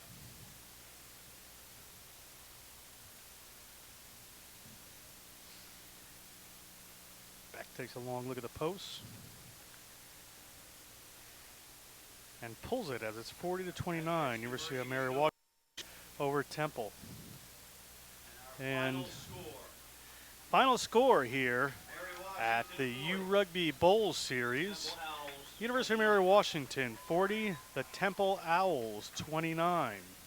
We'll be back with some Man of the Match awards. We'll be back with some more high school rugby. John Broker with Ryan Trost and Matt McCarthy. Back momentarily.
Welcome back to Iona College and Mozilla Field, everybody. This is Alex Goff. I am with Ryan Trost, and we are here for the third game of the Bowl Series. Rutgers, who are going to be wearing primarily gray with a little bit of red splashed across their shoulders, and Stony Brook, which is mostly red with a little bit of blue splashed upon their shoulders. Ryan, that what do Stony you? Brook uniform, buddy. With the No, it's nice. It's striking. Yes. And fortunately, we can also see the numbers. We like that. I do. Ryan, what are you looking for in this game? Well, I think that Rutgers has had a heck of a year, 7-1. We talked a little bit about it last night, and I think Stony Brook has a little bit to prove. Right? We know they're rebuilding a little bit, but we know they always play very hard. Jerry Miro's a very good coach. I think both of these teams know each other pretty well. Yeah, Rutgers in the Keystone Conference, they made the final, losing out to St. Joseph's. Stony Brook, often at the top in the Empire Conference. This year, 3-3. Of course, three teams were 3-3. The other three teams were 4-2, and then one team was 0-6. Very, very close, very tight. They had some good results. They had some poor results. And as you said, they were young, a lot of young players. Yep. You know, the Empire Conference is pretty interesting, right? Because Binghamton came out on top, but, Stony Brook beat Binghamton in the first week That's of the right. season. So a little bit question mark is exactly what you're going to see. I think you're going to see a little bit more battle-hardened Stony Brook Seawolves team this time around. I'm Alex Goff from Goff Rugby Report. Ryan Trost from This Is American Rugby. We're at Iona College. This is the URugby Bowl Series. Rutgers going from left to right. Stony Brook from right to left.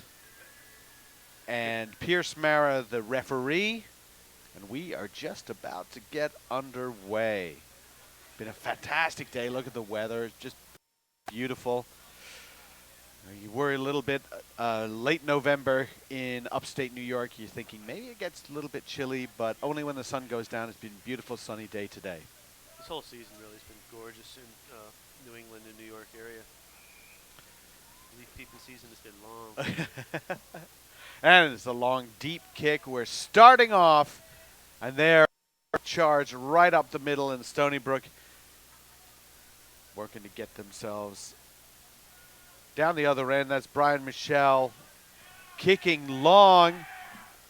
Allowed to drop there, Tom DeFetti chasing down quite nicely, and the ball rolls into touch. Good to see the hooker John Fernetti down on that chase as well, up in there real quick as well. He's pretty fit up and forward, huh? Yeah, very, very good hustle to see at the beginning of this one. So, scrum down to Rutgers as the ball was fumbled a little bit forward.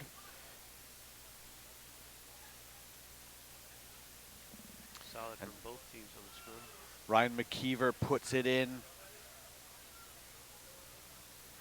A little bit of a behind pass. That looks a shade forward, maybe a little bit more than that. And that was all from McKeever's pass not really being in front of the first receiver, Ryan, and that slowed everything down, and we ended up with a forward pass. Yeah, and that'll mess with the team's rhythm, right? You need to be quick out of that set piece so that you can get your forwards out into somewhere that they can get the ruck followed. So back to another scrum. This time Stony Brook gets it, a put in from Pornprong Tautong. Well done. Thank you.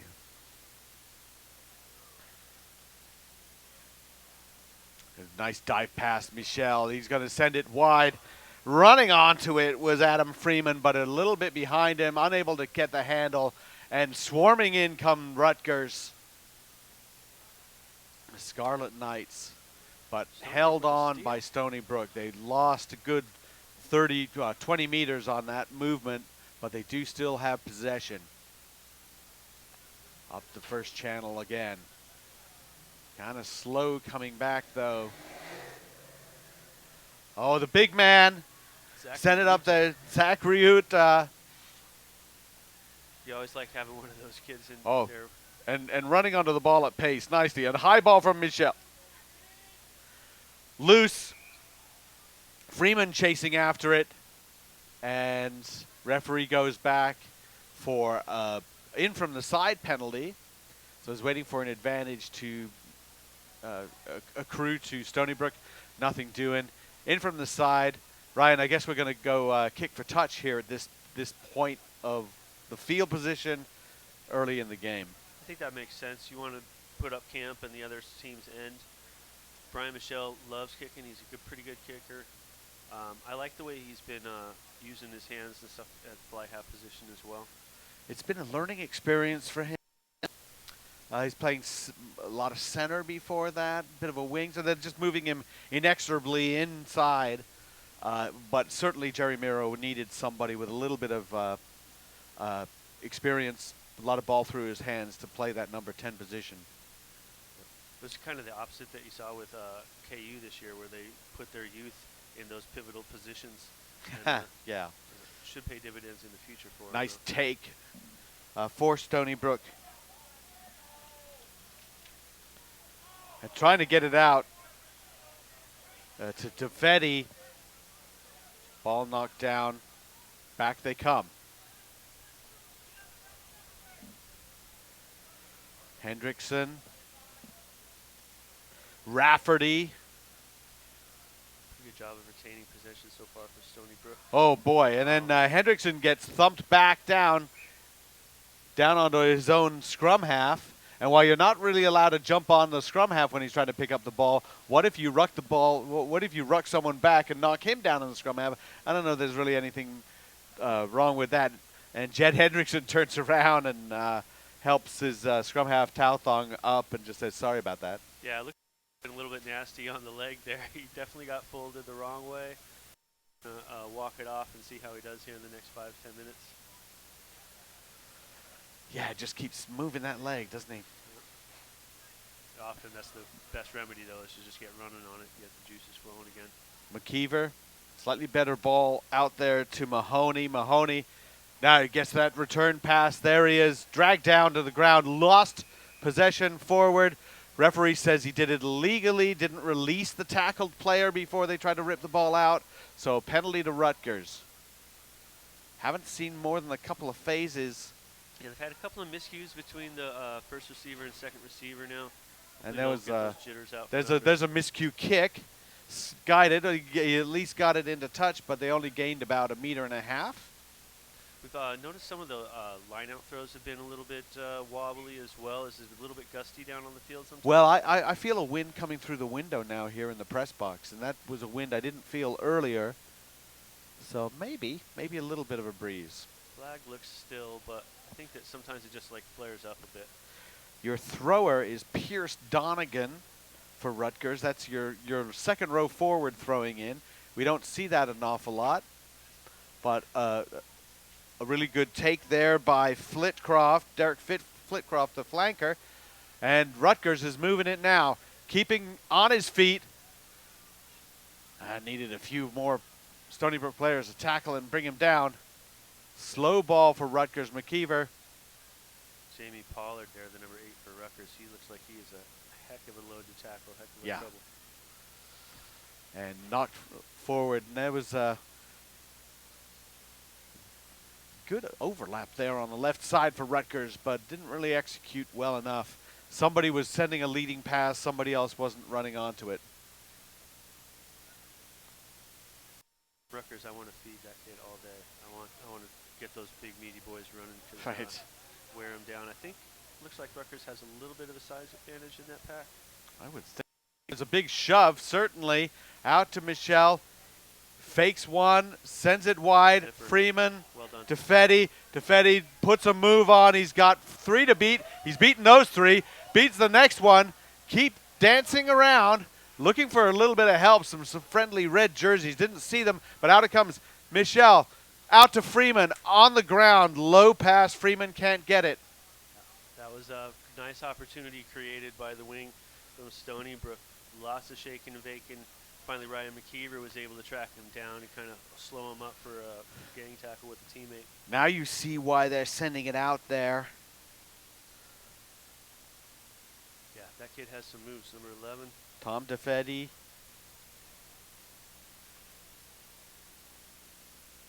Not sure I agree with his choice of a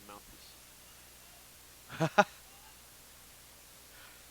And now we go. There's the kick from Mahoney. It's Oh, lost forward.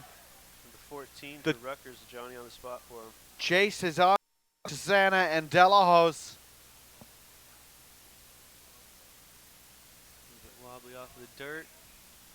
And we had advantage going on. Oh, no, we just go back to an earlier knock-on. So much urgency for these two teams, but they're getting a little bit jittery as a result. Yeah, just a couple mistakes here and there, killing off their little drives. You want to see multi-phases. So far we've seen a couple of first phase, good balls, good moves, and then second, third phase doesn't quite work out yet. Well, Ryan, they're playing like they've got to score a try in the next 2 minutes. Yeah, some of the jitters as opposed to feeling each other out. They're coming out high energy. I making a couple think mistakes, not quite right. preaching patience. We saw that in the previous game. Mary Washington not panicking, falling behind, and still playing the kind of game that was right for them. There's a big shove from Stony Brook. Rutgers wins the scrum, but they're going backwards as a result. Well, there's a little sidestep. You like to see that. That was McGinnis. Yeah, that was nice too. He came in hard right out of that side step as well, like right at pace. Jameel Pollard running sideways and knocked down. You're going to love it when a big guy runs sideways. Then you can take him down. McKeever thought about passing, decided not to. And there's a pick and straight up the middle. Takes the Maori sidestep. Yeah, And there we might go, see Mahoney. Oh, look at the Same side, double side step. the swing back and forth for Chris McGinnis, trying to just beat somebody. DeFetti tries to go steal that ball, but we had nobody rolling away, no rolling away in the ruck, and the referee says, you know, I've done that a couple of those now. That may be a little bit of a warning. And Ryan McKeever, it looks like he's going to tap this and run, seeing as their kick from the middle of the field wasn't so great last time. Maybe this is the move to make. Yeah, I think their bread and butter is the power game so far. I mean, they've got the with some steps. Well, they're running a play there. Double switch, trying to free up Derek Flitcraft, and he lost the ball in contact. And that is just sort of blown up in Rutgers' face. Stony Brook has it. Michelle, he dummies. Oh, he's through. He cuts back. No one with him. No one catching him. No one chasing him. Michelle just down to the line. Offloads it. And they are so close to the line now. Stony Brook, quick ball. They've got it. Down to the line. Yes, try. And that is a beautiful try from Stony Brook. One break, but it was the support running and the clear out. Quick ball, Ryan. Yeah, I like the way, again, Michelle with the fancy moves, gets the dummy going. He's already made a couple of very nice passes early that just sells that dummy from the work earlier. Shifty moves, then off the ground with the offload. You only want to do that if you know it's going to be there, if you know your man is there, and he sure was. I think that was Stephen Kopcho. Yes, it was. The flanker, Steve Kopcho, coming in. First receiver, running onto the ball. Love to see that. 5-0 now for Stony Brook. And really that comes from a tap penalty on the other side. They ran a double switch. They turned the ball over. They really didn't execute that right. How many times have we seen that, huh? Yep. Well, the team's ready to transition as quickly as Stony Brook is right now. They can pay. So we're still waiting on the conversion here. In this third game of the bowl series, we've seen some really exciting games already. AIC 26, Iona 7. You know they say a game is closer than the score appeared. That one certainly was. 12-7 it was until very, very late. And then Mary Washington 40-29 over Temple. They had to come back to win that one. Terrific second half from Mary Washington. They were down 19-14, scored 4 tries to bring that one back. Really the difference in that Mary Washington game being the forwards at the end there just outlasting Temple, who had a heck of a lot of fight in them. Really proved it in that first half. Well, the kick is away, so it's still 5-0 Stony Brook. And I think that, Ryan, in this bowl series, and we saw this last year too, a lot of really evenly matched teams. These are teams often that never see each other, except here. and yet the level finds itself. Everybody, they talk. There's a little bit of research done. People talking about it and say, let's get some close games. We get a lot of them. We do, and I really think that's a good thing for rugby. It shows that there's a lot of parity when you might not think there is between all of the conferences and all of the divisions. Proof is in the pudding when teams cross conferences and they match up well. Deep kick. Rob Maloney took that one for Stony Brook. There's a little bit of argy-bargy there between Flitcraft and Farnetti, but Stony Brook still retains. Trauthong kind of middle there.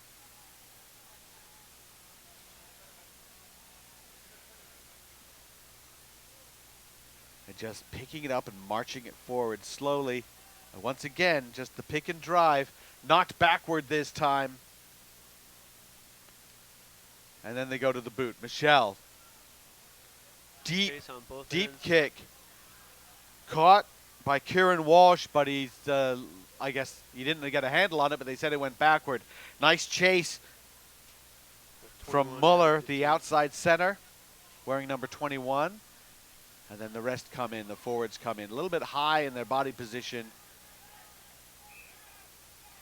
And referee says, maul taken in by Rutgers, and it's going to be a scrum to Stony Brook. So net gain for Stony Brook on that kick. Definitely. I think that Brian Michelle had the right idea.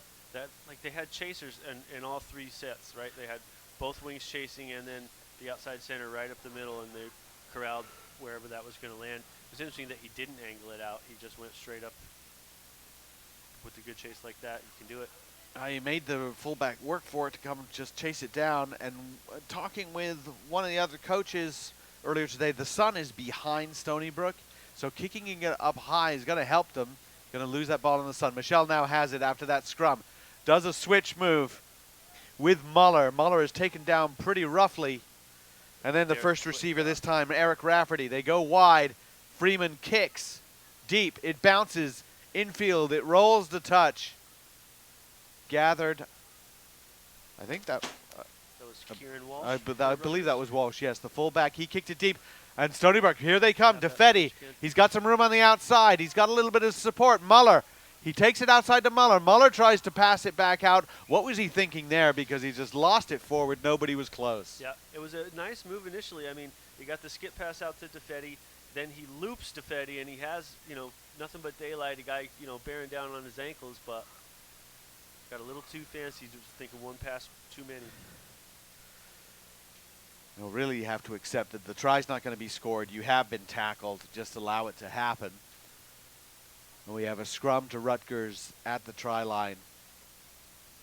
Yep, set the platform. Let the game flow. Good win from Rutgers scrum. Kick to touch. And not badly done at all. They're outside their 22 now. With the relatively small end zones here, you don't have a lot of time to kick that. And he didn't have much of an angle either, and he still made a pretty good amount of time to just relieve that pressure. Better than when he did it off the penalty earlier. Yeah.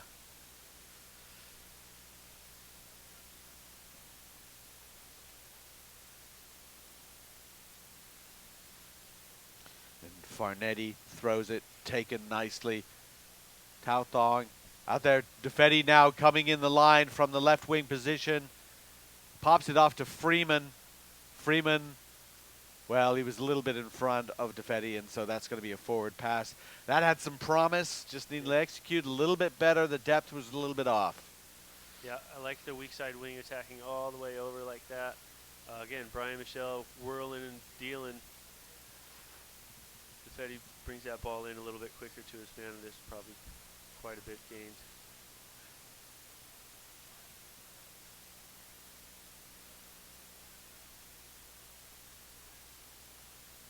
Scrum down, put in by Ryan McKeever. Oh, and that scrum just disintegrated by Stony Brook. Pollard pushes off a couple, but they do take him down. He's a big boy, but still, McKeever, he's just as difficult to bring down, but in a different way. Pollard picks it up, just goes straight up the middle, Offload. That one worked nicely because somebody was behind him. And who was it? Max DeSanto, yes. I remember that name. And then up we come again with Donegan. Counter-rucking here by Stony Brook. But they're not staying on their feet. They get penalized. The try scorer, Kopcho, gets penalized. Oh, say hello to my little friend. And shove him off. McKeever picks it up, and they're still moving it. Rutgers again, very quick over the ball is Stony Brook. And that time, oh, well, not 10. Fair enough. Looked like that was going to be a legal poach. And referee Mara says, you know, I'm calling a lot of these. Let's have a talk about this. I don't want to have any more. Yeah, we've seen the referees throughout the day, especially in these second two games, try to reel things in a little bit. I think we saw at the end of the Iona AIC, it got a little bit chippy. The other two refs now, I'm going to settle these guys down. Let's take care of it. Let's not have too many cars. There we saw Rutgers tapped it and ran. The referee was still talking to the Stony Brook captain, Brian Michelle, and said, no, you can't run a play while I'm talking to their captain. Don't like these lesser taps, though. We really need to enforce having a proper tap. Just saying. Well, out it comes now from McKeever. Pollard's got some pretty nice hands on those. Yeah, he is very controlled, but that grubber, that just turned over possession at that point. And Betty putting the pressure on again. Walsh fields it downfield. Nice kick, but that went in straight out on the full. Yeah. See if the and they're going to discuss that. Agree. Touch judge Ming. And, Ming, who told me his last name, and I Ming Davis. Ming Davis, very interesting young man. Running around out there barefoot. Barefoot, one arm. And he is born with just one arm. And from China, and has been helping out with the Iona team in high school. Anyway, that was an interesting story there. That touch judge, kick deep, and there it is. There's that chase. So close for Joe Muller. The kick was working, the bounce was working into his hands, but he was thinking try, and let's think ball in my hand first. One step at a time, buddy. I tell you what, I really do like Stony Brook's chase. Every time that ball is in the air, you've got three guys bearing down. We don't see enough of that, in my opinion, in American rugby. That's the way I was taught to play out in Denver, and that's the way I think wings and fullbacks and backs in general should play. If that ball's in the air, you're going after it. You really have to be aware of the kicking game, and you can talk to some teams that they don't kick much, or they don't think about kicking, or they're not. But another team could kick to you. You still need to be able to handle it. It is rugby football, after all. Sir. McKeever picks it up. Out to Mahoney. Now we're looking for a wide pass. Delahose. Down into the rucks now. Slow rucks, just so scrappy there. Everybody just battling for possession. We're going to see a lot of that. The box kick is under it. Nobody with him, but that's a really nice move. Straight up the middle. He's still going. He's looking for a little help. Muller, again, is there. Just keep calling his name. And Kautong, out it goes. Michelle using his flanker. That's Hudson. Jared Hudson. Back again. Michelle left it behind him, but it was rescued by Rob Maloney. Good loose forward is looking for some garbage to clean up. Stony Brook retains. Seems a lot better, I think, ball retention from Stony Brook. Yep. A little more urgency, I think. They're coming in hard and fast. I think Rutgers is playing a little bit slower, more methodical ball maybe, but... There's the boot. And very difficult to see with the sun where it is.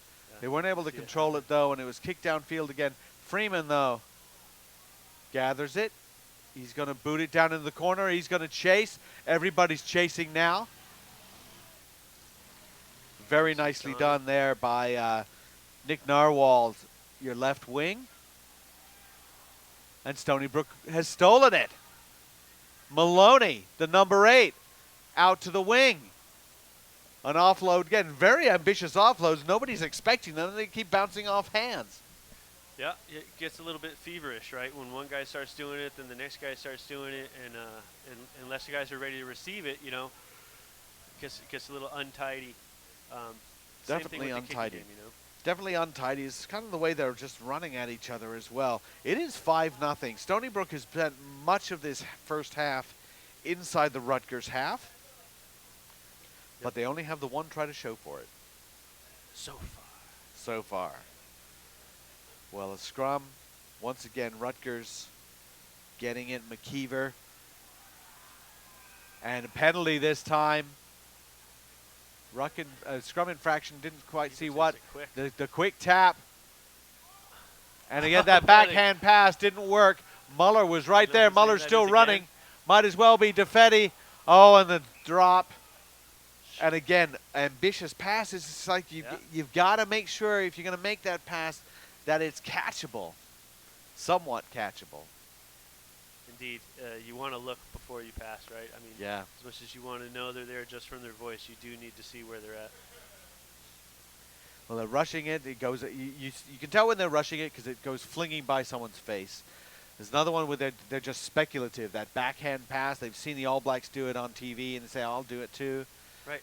You know, when you were younger, when I was younger, you would try that stuff, and you were benched. Yeah, that's right. That's right. It was all the rage right now, though. And there's a usefulness for it, but you're taught it. You learn it. There's the kick. That one doesn't really go very far.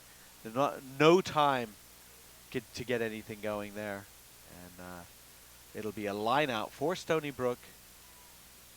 Right on the 22. Yep. I agree with you, Muller. We seem to be getting his name a lot. He is inserting himself in a lot of spots. And that's the captain, Joe Muller.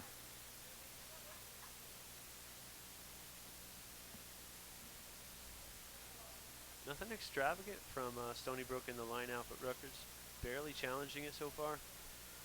Looking to try and set up some kind of maul thing. Out it comes Michelle. And then a switch move between Rafferty and Muller. Yeah, they had didn't the really hooker do out anything. there for an inside ball, just didn't get it off. Jared Hudson resourcing that ruck, sending a lot of people out there. Michelle, Muller doesn't like what he sees to his right. He goes back left. Let's get those forwards to do something else. They're recycling, but they're going backwards. Is Stony Brook, and there's a penalty, not rolling away. So tackling a player and basically lying in the way and making it difficult. Excuse me. Both teams are trying to slow down ruck ball.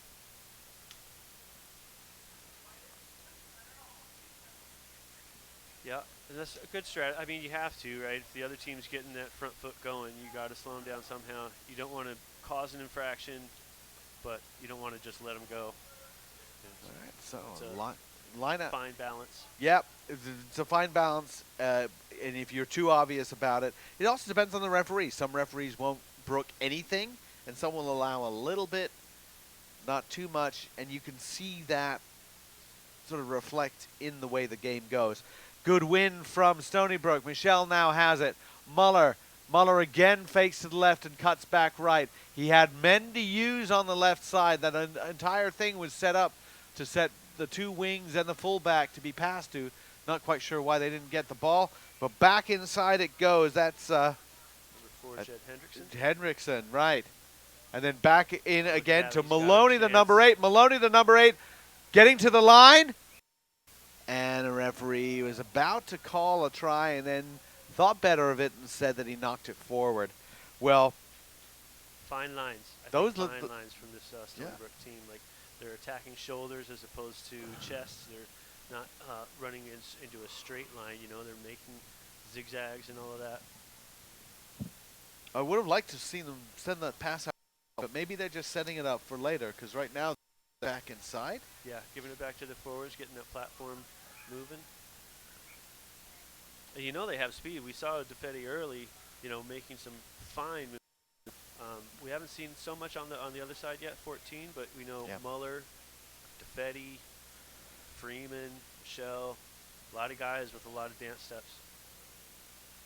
So we've got another scrum. I think it's the third or fourth scrum Rutgers has had on their own 5. And it's turned around. Where is it? Where's that ball? McKeever's looking for it, digging it out. He finally did dig it out. Mahoney doesn't like what he's got, and he's just swarmed upon by Kopcho and a couple of others. And all hands on deck for Rutgers at this point. They want to win that one. Jared Hudson did a good job getting out of that scrum and attacking him, not allowing him to get that kick off. There's a left-footed box kick from McKeever. Freeman has it. Freeman's going to go. Freeman's still running. Just dragged down. Might have gone all the way. Back come the Seawolves. Michelle passed a little bit behind him, but he flings it out. Good pass. Muller. Muller working. Doesn't pass it. And I tell you, Joe Muller getting a lot of work done. Muller getting a lot of work done, but maybe he could stand to pass the ball a little bit more often. Yeah. So scrum half, Porn Prom Tauthong goes we in there, and then another pick and go, and over they go. Stony Brook. It looks like Jared Hudson, yes. Well, it was difficult. They all got up really, really fast, but I think you're right. I think it was Jared Hudson, the flanker. Well-coached team, right? They're very cohesive. Lots of good things happening with Stony Brook. And Rutgers, you know, you regather yourselves.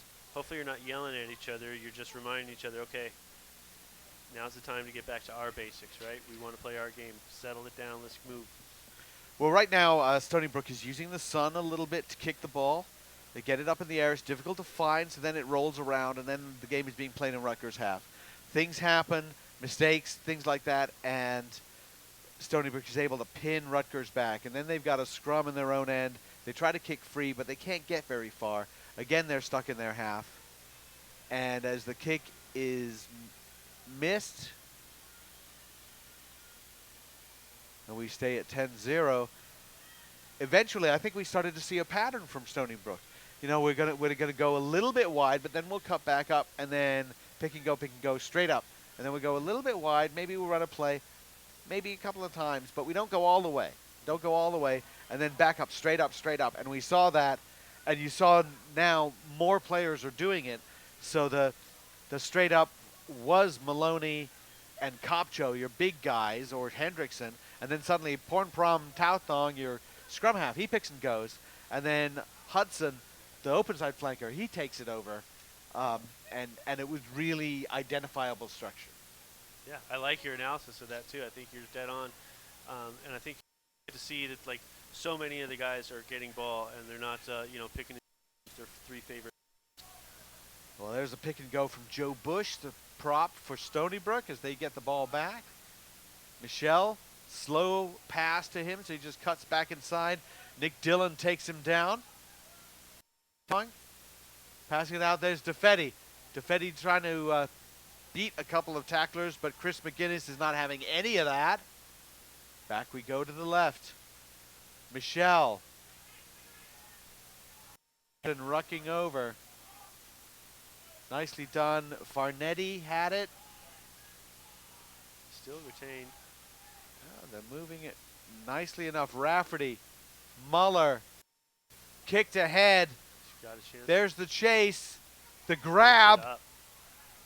Dylan Clay almost able to grab it and pull out of that tackle, and that would have been quite the killer blow here late in the first half, but he just pushed into touch. But, you know, your pattern that you analyze out of it, I think, is dead on. And the rhythm of it, they are all on it. You know, they're all attacking where they need to attack together, cohesive.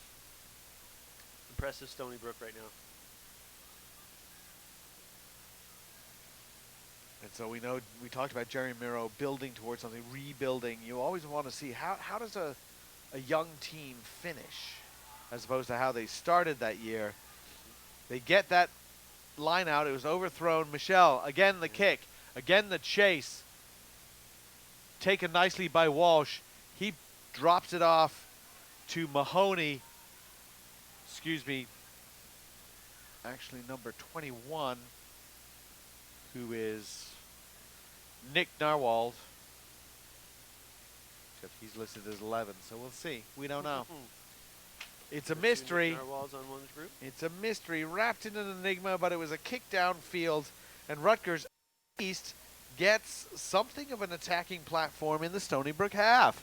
7 minutes go in this first half, and it's a Rutgers scrum about 30 meters or so away from the Stony Brook line. Yeah, it's a good time for Rutgers to mount their offense. About 7 adrift. You're only 10 points back. Pollard. Yeah, you knew he was going to pick it up, didn't you? So Pollard picks it up. Delahose picks it up. He's right there. He's waiting for a pass. And the forwards are going to go again. Donegan. Block. Good communication for Stony Brook, filling their gaps. Slow stuff, though. And knocked forward by Rutgers. I don't know what he was looking at. He was looking to his left. The pass came from his right. Stony Brook has it back. And oh dear. Oh dear. That was very unintelligent. Getting up. As Stony Brook had the ball, and getting up off the ground was the Rutgers player, and he was in an offside position, and that happens. And Johnston, but the pass came by him, and he reached a hand out and impeded, and that's a foul. That's a yellow card, and that's just not right. Yep. Cynical foul. Yellow card at the end of the first half. We saw that KEIO. 5 minutes to either side. Stony Brook's going to have their tails up again. This is it's another foul of emotion. He's a little bit frustrated. They keep turning the ball over, and so he's trying to slow something down, and he does something he shouldn't be doing. But they missed touch on the kick, so Rutgers is back moving the ball. They'd like to avoid a scrum at this point because they're going to have to switch out. The tackle is made. Michelle now has it for Stony Brook. Some high-ish tackles going on there. Michelle in contact loses it illegally. 21 almost guilty of the same. Narwhal, who is not Narwhal, may not have released it. Hendrickson taps and runs quickly. Bush.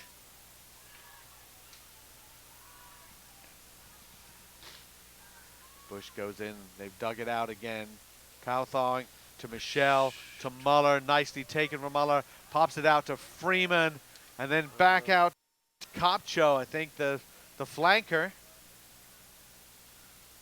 Chris McGinnis came up on a real fast rush and just wasn't quite there where that pass was. He was hoping to stop the guy right as he caught it, but he was just off of pace. Now Rutgers has gotten it back, though, and then a penalty against Stony Brook for diving onto the ball. Stony Brook had something going there. They had something cooking. Just let it spill out the top of that stove. I'm not sure if that analogy holds. I think I'll shelve that one. Put that back in the pantry. That works. At least you stayed with it. Keep driving the metaphor That's right. until the metaphor defines itself. And becomes material. Becomes immaterial, that's true.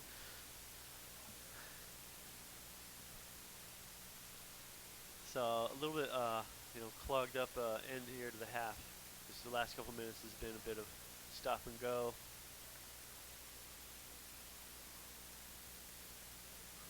A couple of subs already for Rutgers.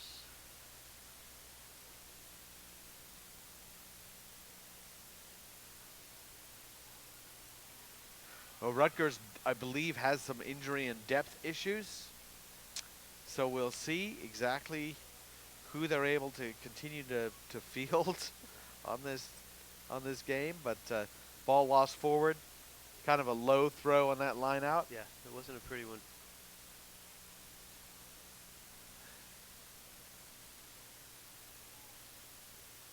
And stay tuned during this game for, this is the third game of 6 this weekend, the last Bowl Series game of today.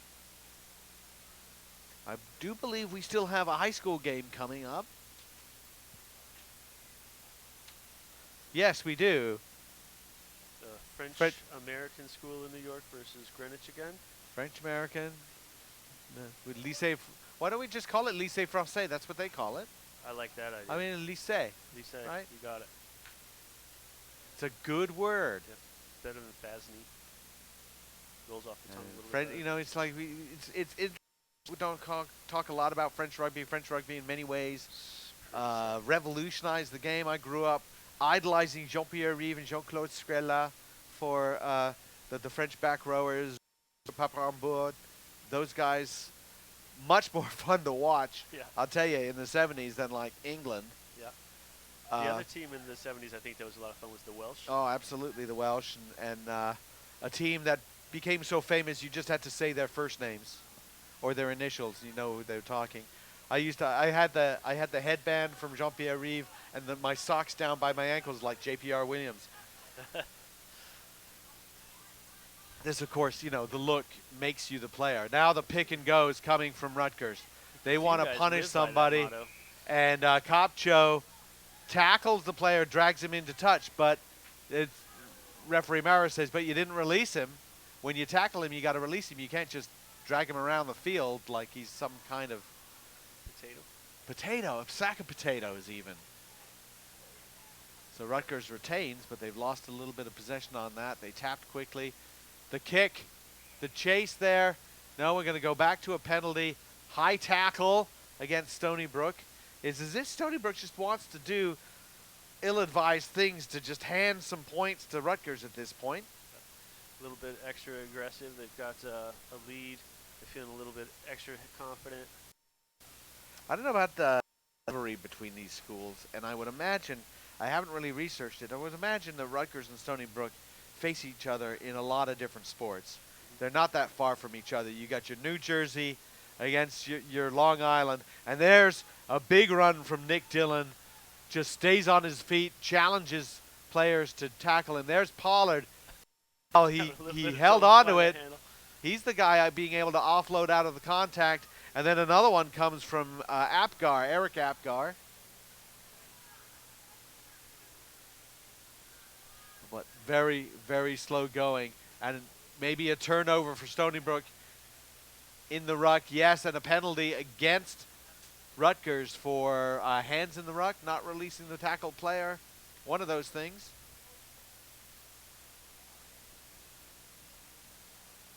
You know, you talk about that rivalry, Rutgers and Stony Brook. I bet a lot of these kids, too, have known each other through high schools as well, and high school rivalries. That's true. Recruiting from the same pool.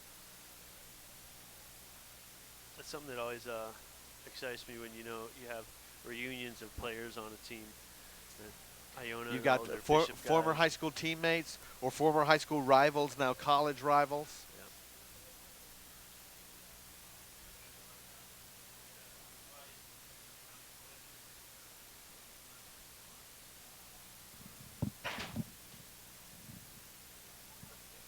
Yeah, it looks like Rutgers has played quite a few out-of-conference games as well this year.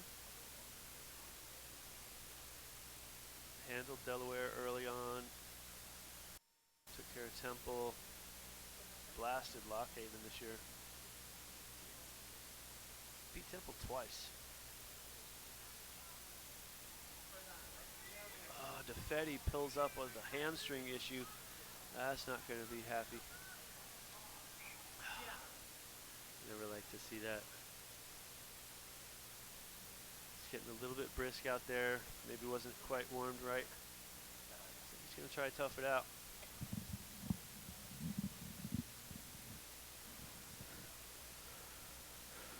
Well, yet another scrum, huh? Yep.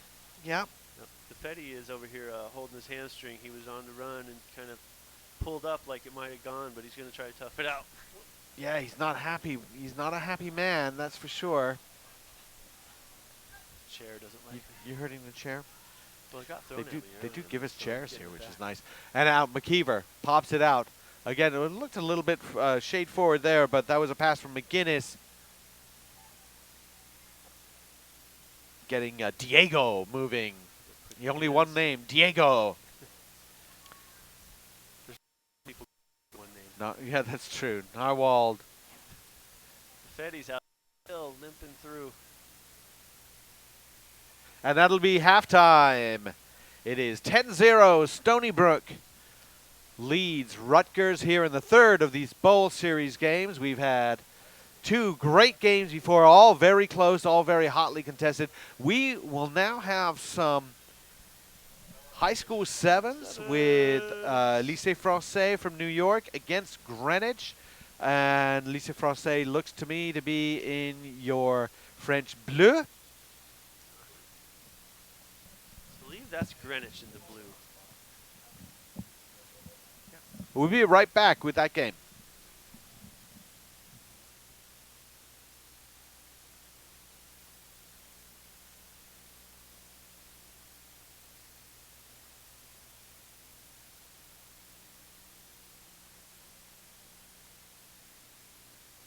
As special is that it has everything that makes academic medicine great. We have the fellowship trained specialists, but we still bring the style and type of medicine that's indicative of a community practice. We are all trained in our area of interest and expertise, so our patients see a doctor who specializes in their particular injury. I did have 2 consults with major New York City hospitals, but I just felt that the care was best here. I was treated like a rock star. The surgery exceeded any expectations that I had.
We are back with the halftime game between the high school teams, Lycée Français, which is in blue and getting right down to the line, and Greenwich. Greenwich is blue. Really? Yes, sir. Why? Not sure why. Ryan, I disapprove. I think the French should be wearing blue. I think they should. Can we send them a memo about this? Possibly should. All right. So Greenwich started off nicely and had been pressuring the Lycée Français and the French American Academy. School of New York, and they managed to survive that last one, kick it deep. So one thing quickly for you, it's a combination team, the French School of New York, along with the KEIO Academy. KEIO Academy, that's right. And uniform. there's the break around the outside. That was what they were looking for. Eventually everybody, all eyes going on the ball, creeping inside, a little bit of space on the outside. Off we go, try in the corner for Greenwich. Greenwich in the blue. Greenwich, which is in blue. Yep. Very athletic looking team. Okay.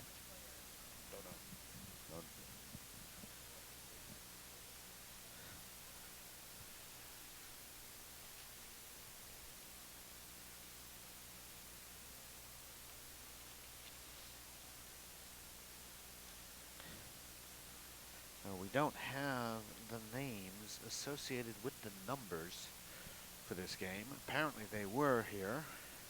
They were here in the earlier match and have... Well, I'd like to point... There we go. We just found them. We have about 900 pieces of paper here in the press box.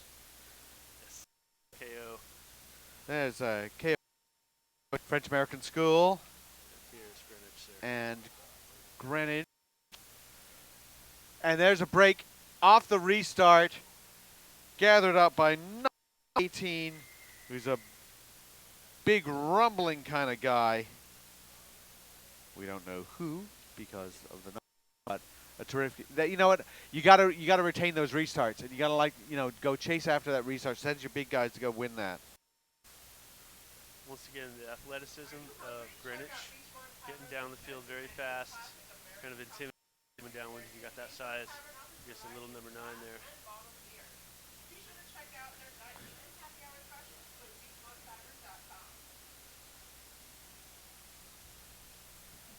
So the KEIO Academy has quite a few Japanese kids, and you know, I like to think that they're all going to play that technical sound game that we saw from the Blossoms at the World Cup. Well, you know, they move the ball. The tradition in Japan, pretty adventurous. They take pride in their scrummaging as well. But that was the captain, Kotaro Iwata, getting taken down rather roughly, but he could handle it. And that's a nice kick and gather by Cyril Durati. Hector Bellotti there in the 35. It's a pretty good run. He seems to be the most sizable boy on the team. Lost ball. Greenwich has it back.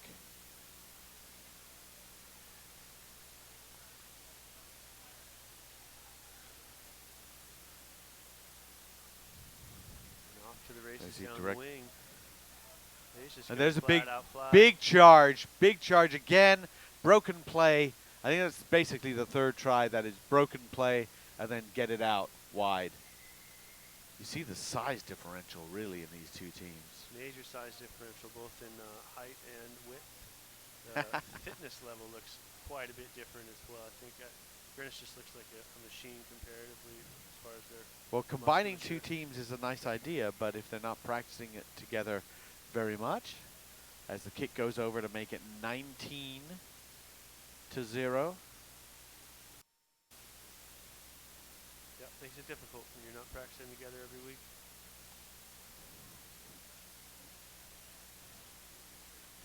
It's one of the things that makes this game different than so many others. You can't be successful on Saturday if you're not there Tuesday and Thursday. Right. Greatest team sport in the world. Completely and utterly a team sport. Find it a source of frustration. You probably do too, Ryan, that you talk to coaches and say, you know, let's talk about some players. I say, well, I don't want to talk about any players because it's a team effort. And he goes, you know what, that's very nice, and I completely agree with you. Now give me some player names. Absolutely. Got to have somebody to identify with. Right? Somebody's mom is hoping that someone will, you know, their kid will be mentioned. And they can be idols for little kids too. You know, my son, he's 12, he plays rugby. There's a whole movement going on with middle school kids, and they're watching the college game, and they're watching the, you know, club game, and they want to know who those guys are that are making those flashy moves or making those strong tackles. Somebody to look up to. 19-0, Greenwich. Again, perhaps looking to chase down that kick. And, oh, caught, kept in, lost, gathered. Nicely done by number 9, Yuki Nishimura. But he is taken down. Oh, Greenwich right over the top and really not making any effort to stay on their feet. Definitely a penalty. And Cyril Duadi is going to tap quickly. Got Nishimura with him. And not back 10, so we're going to see them go back again. Got rid of the scrum cap. And they got thrown to the ground and hit his head. And he's running around for a good minute and a half, kind of with the scrum cap half on, half in his hand. He's okay. He's just, maybe it just poked him a little bit, but he's just. The scrum caps, by the way, generally are there to protect your ears and stop scrapes. They don't prevent concussions in the slightest. Hiroki Fuji going into contact. And then the captain, Iwata, referee plays it on. Dishes it off, and that is Casimir Vinciguerra. And Vinciguerra goes into the corner. That was a nice try. That was a nice try. Some good offloads in the tackle. A little bit of flair from school in New York. Casimir Vinciguerra, who comes from the French-American school, getting the pass from Kotaro Iwata from KEIO Academy in New York, which is an academy for a lot of Japanese-American kids. Take their rugby seriously. And how great is that? I mean, I think that's phenomenal. And you like to see the fight, you know, in a team that took a major thumping from Greenwich in the first game, taking a major thumping in the first half of this game, and then that ball bounces around. The eyes light up, tails go up, Yeah. the legs start pumping. Well, let's play some rugby. You know, that's it. Let's keep playing. Let's keep battling. It's not going to get any easier.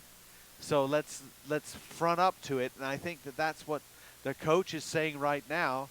You know, if we can just work together a little bit. If somebody goes on a run, I see Tetsuya Yoshimura coming in saying, you know, coach, put me in. If somebody goes on a run, they got to have people follow. And I was talking to a couple of the players from Play Rugby and from ERA who were playing earlier today, and they're just, you know, follow your pass. It's the classic thing. You make a pass, follow, get on your horse, get ready for that return pass. That's the thing about sevens. The play is not dead. Never. Yep. And you don't have time to argue with your teammates. You don't have time to what Right. mistake you might have made. Turn Yeah. the page, get back on the horse, and get back in it, because the next play's already past you. You know, you got to be 3 plays over. And perhaps for me, the biggest difference between 15s and 7s is that idea that once you're on attack in 7s, once you break through the line, it's so vertical. And in 15s, a lot of times you may spend a period of time just walking back and forth in your lane. It's like, that's not your issue. If you keep going to try and make every tackle or every run, you're suddenly out of position. Stay in position a little bit, be patient.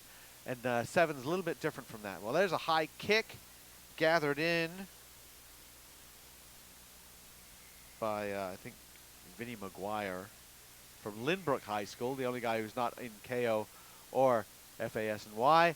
Penalty, kick tap, Duadi out to Guillaume. And Dua is stopped, but they're just driving him over. And Greenwich now drives them back. The maul is there. Where's the ball? Referee let that go quite a while. And in the end, Greenwich has it. Number 7. And I don't know who number 7 is, but he's already scored a try. He's making some more things happen. And out we go. And Big there's run. that channel discipline that you still have to have in 7s, although, like you said, it's a little bit different. But if you're a wing, you want to stay on your wing until that ball comes out, and look where you go. He tried to get the angle and take him down, and he was fended. He tried one more time, didn't work out, and that is a coast-to-coast body blow from Greenwich. I believe that's his second long run, those long strides, that redhead. You know what number? So that is number 16? 16. We don't have someone referred to as number 16. So among the people we don't have a number for. Well, here's who's playing for Greenwich under Coach Ian Pearson and assistant Connor Weigel. Patrick McTiernan, Alex Nene, Kevin Agudelo, Phil Ravielli, Sebastiani Villani, Zaire House, John Michael Cepeda, J.J. Hartwell, Derek Brown, Jeffrey Enamorado, Bennett Tidy, and Duffy, John Duffy. So, okay, we've mentioned all of them. And we're not sure who is who except for a couple of them, but they changed their jerseys. KEIO, French-American, they've got it back.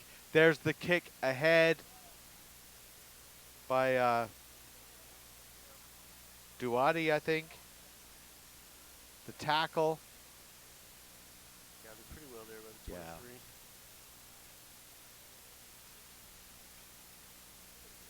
No one to And his see if they left, can go to the right. coast to coast once more. Greenwich is in a perfect position to do it because they broke through. One to beat. Oh, look at he's just got quite a lot of pace. Caught though, looking for some help. He's got a man way out. Help left me there. out. That's Patrick McTiernan, so I'm told. And eventually faked the pass and off he went. Try. Referee is saying, you know, can we not do these length of the field things anymore? He's getting his workout today. He had people with him, and one of the reasons why he was able to keep going, he had people with him. 24-5, goodness gracious.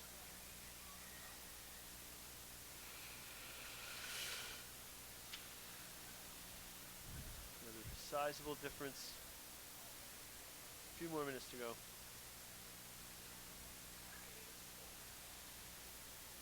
And Especially Greenwich. with kids this age, you know, you Yeah. want to keep their chin up when they're down, work them through the phases. Well, we saw that last attack Duarte, he kicks ahead and he chases. He just didn't have enough bodies to chase down with him. Yeah, 23 did a nice job of corralling that, using his soccer skills, getting it to bounce up.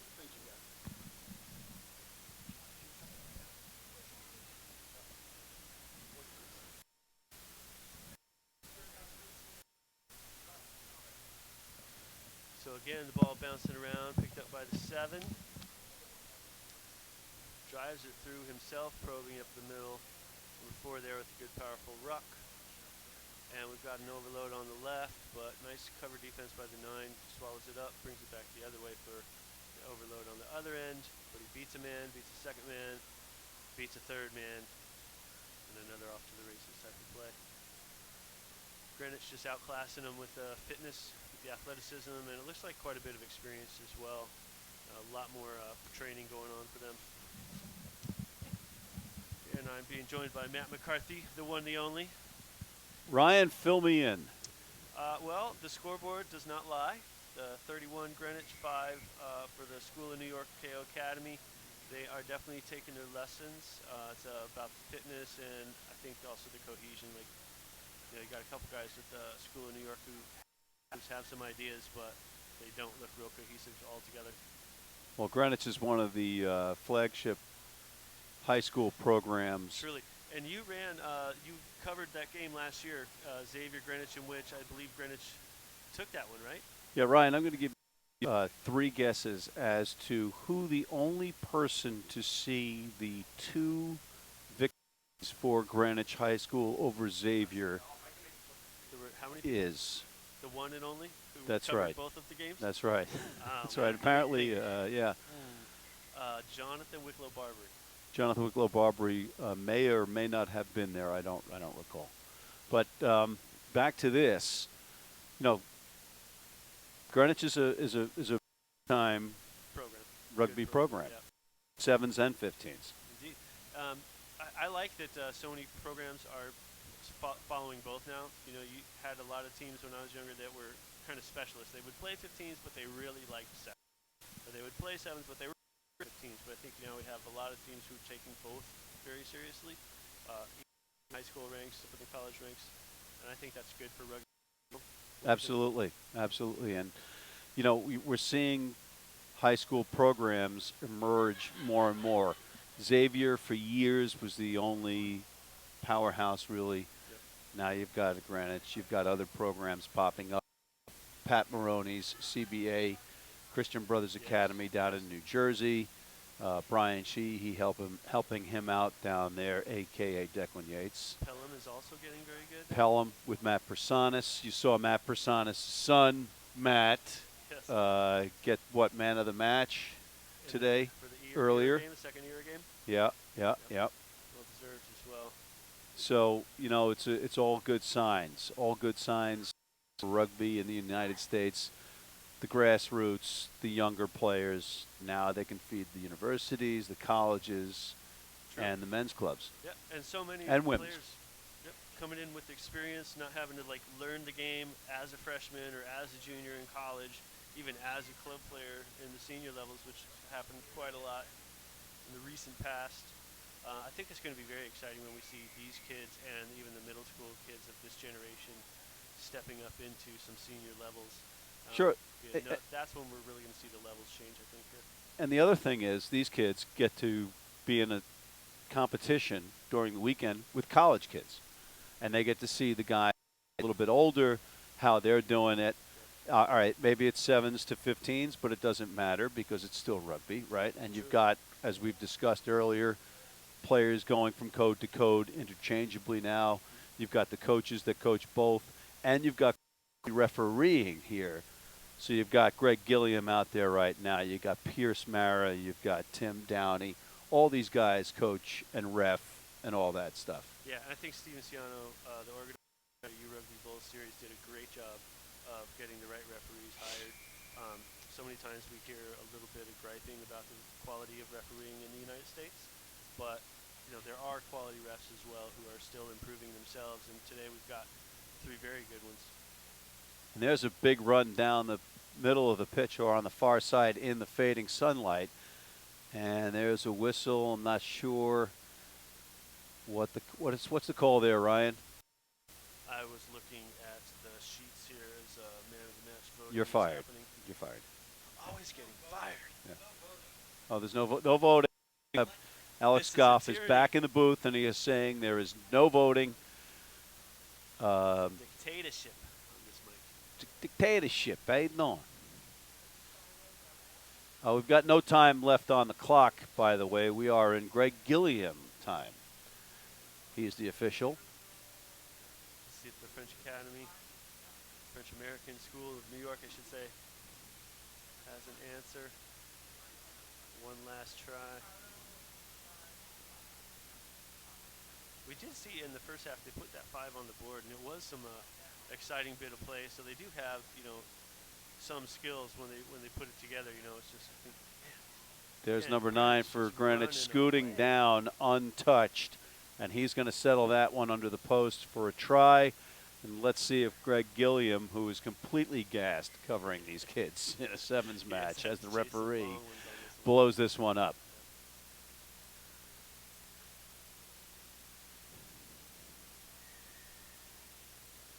And that is it.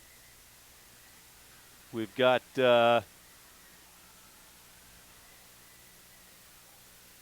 final score, Greenwich over KEIO, 38-5.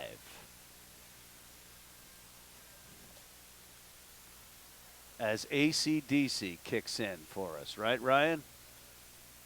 Can't go wrong with a little bit of the back and black. All right, so we're coming back with the second half here.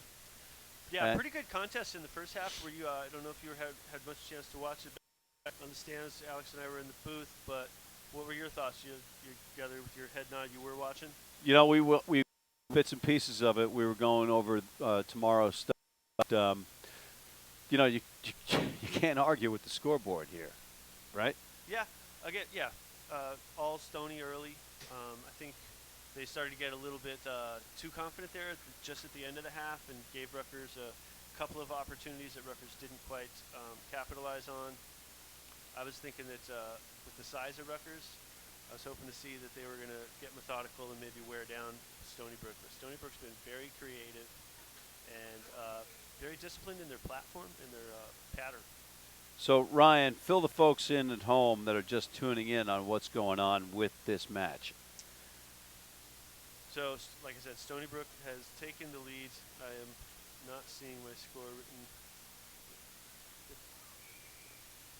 We're having a little bit of a...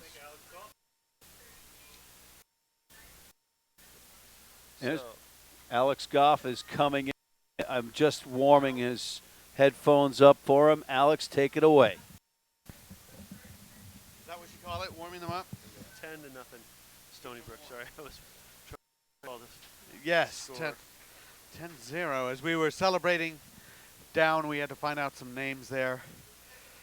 Players of the game for the high school name, Cyril Douadi, and the captain,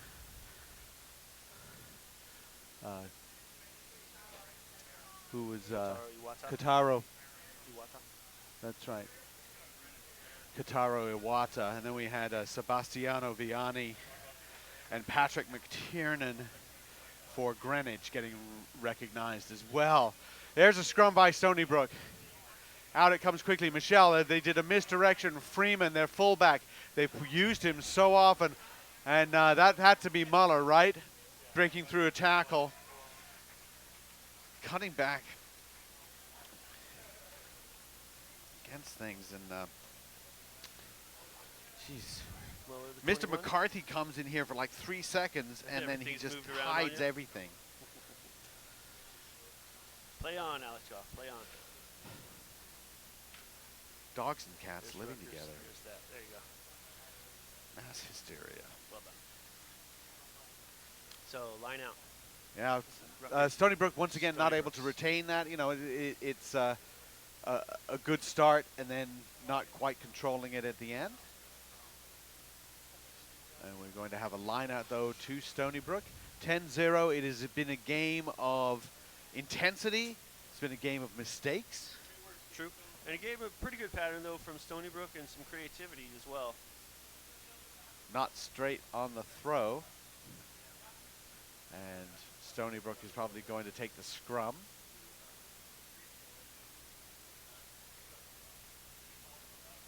This, I think, is Rutgers' powerhouse, right? I think Rutgers has handled a couple of the scrums. Well, they have, and I'm not sure if they brought the sin bin back on. Did we get Glenn Johnston back on? Shouldn't be yet. Or did they make a change? There's only 6 backs.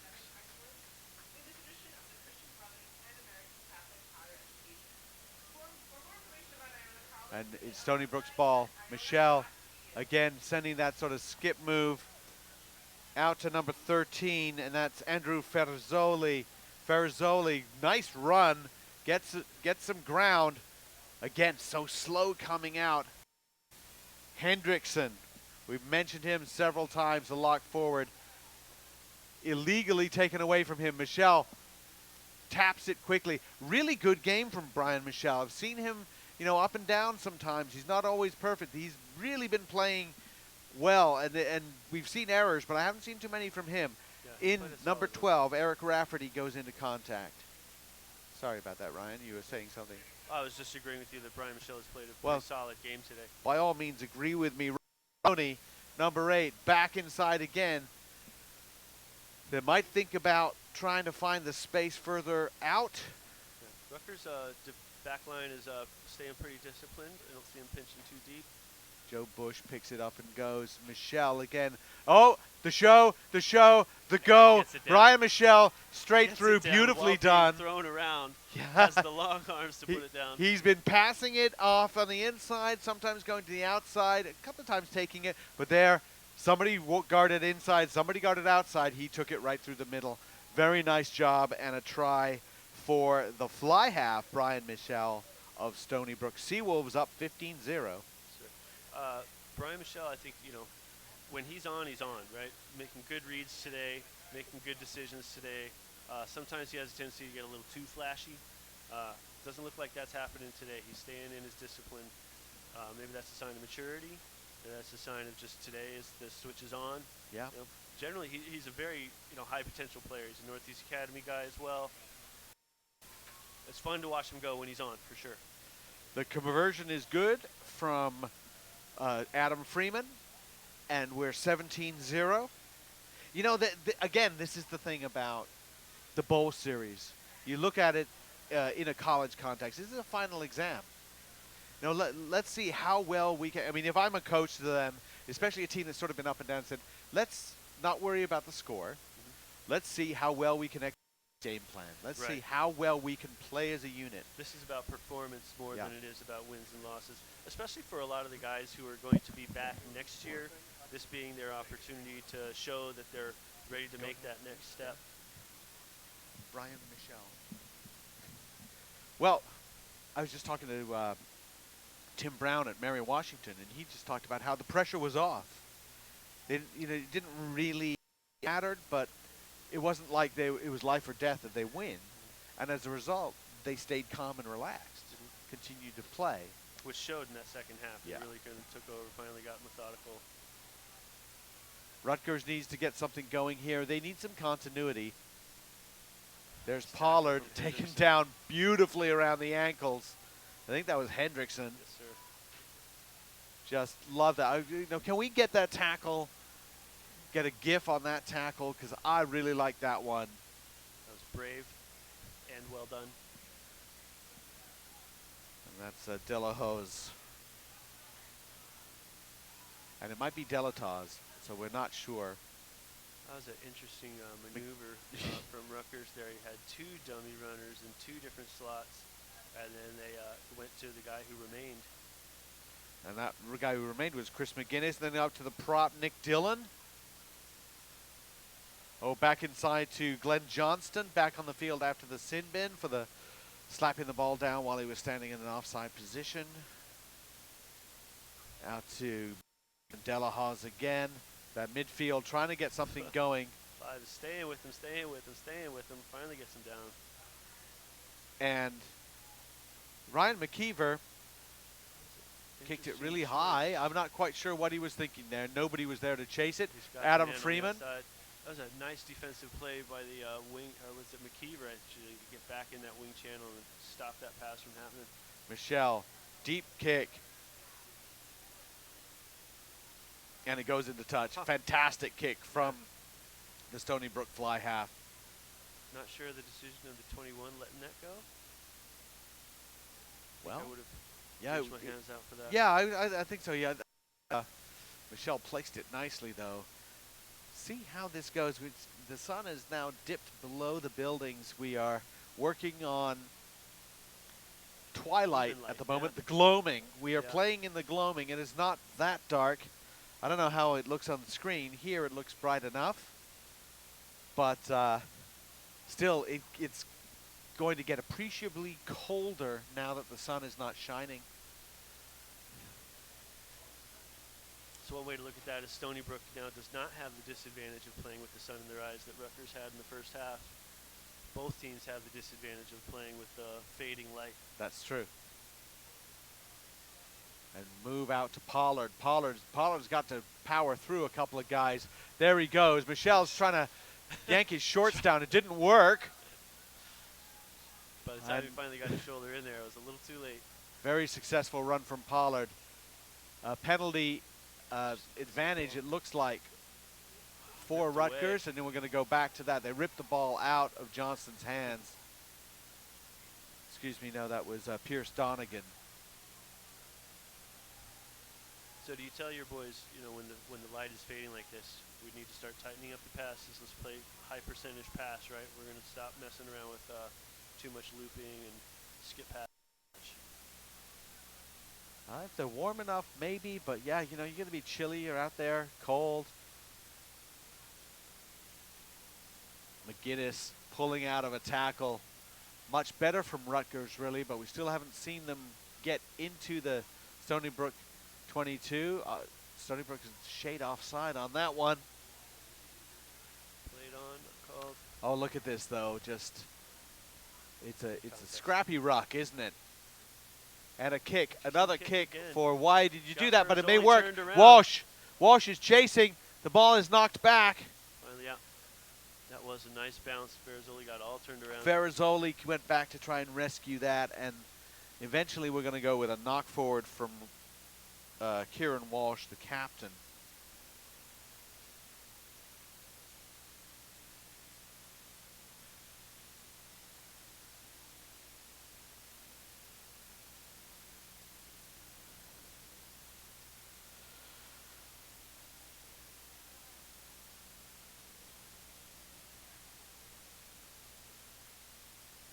And it's going to be a scrum down to Stony Brook. Well, didn't we see all first half? It was Rutgers who was doing all these defending scrums on that end of the field. So Stony Brook now, not a lot of room in which to win that scrum and get that kickoff. Michelle does get the kickoff and makes about, well, he does all right. Makes about 15 meters.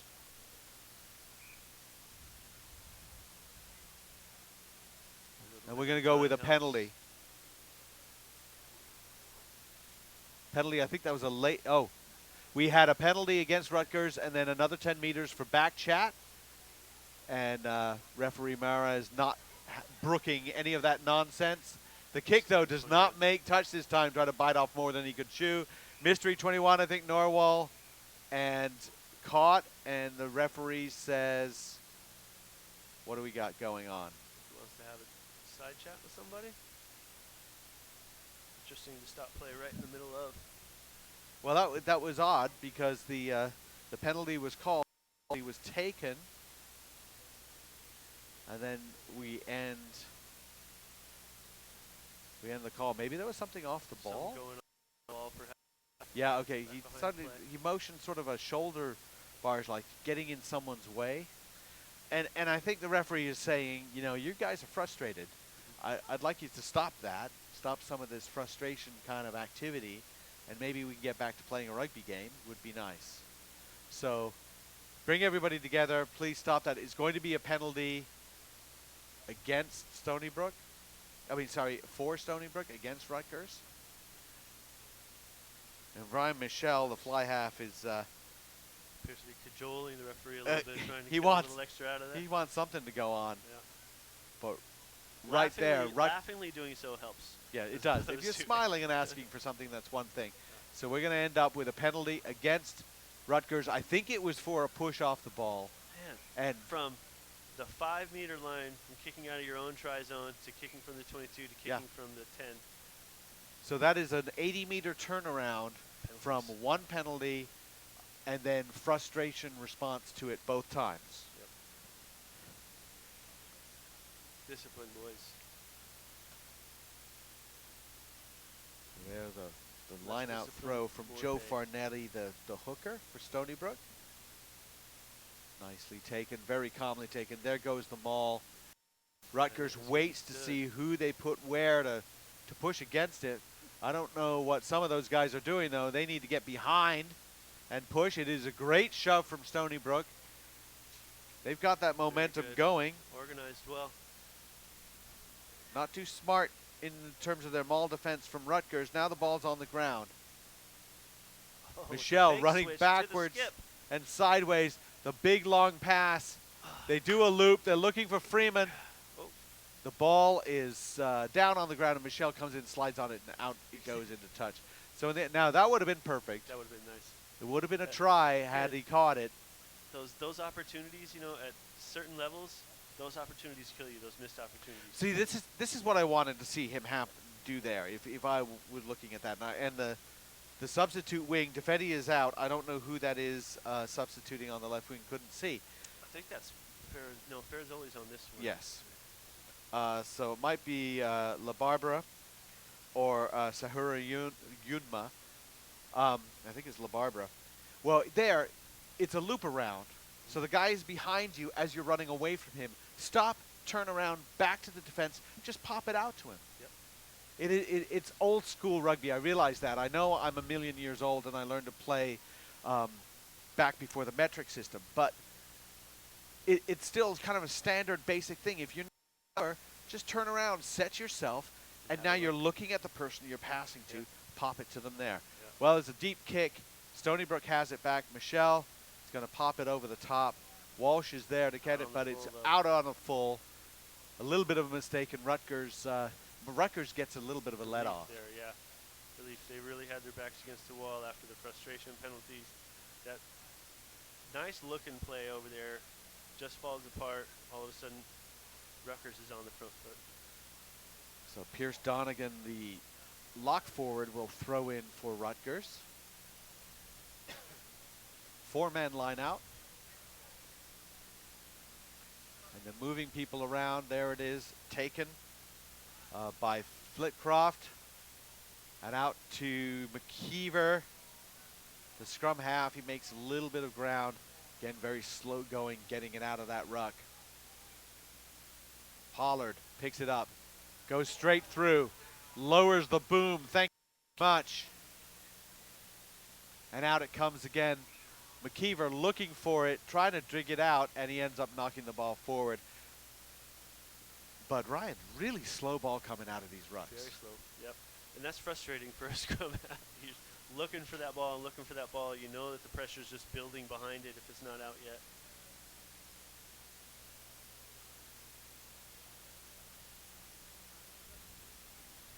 Playing straight here.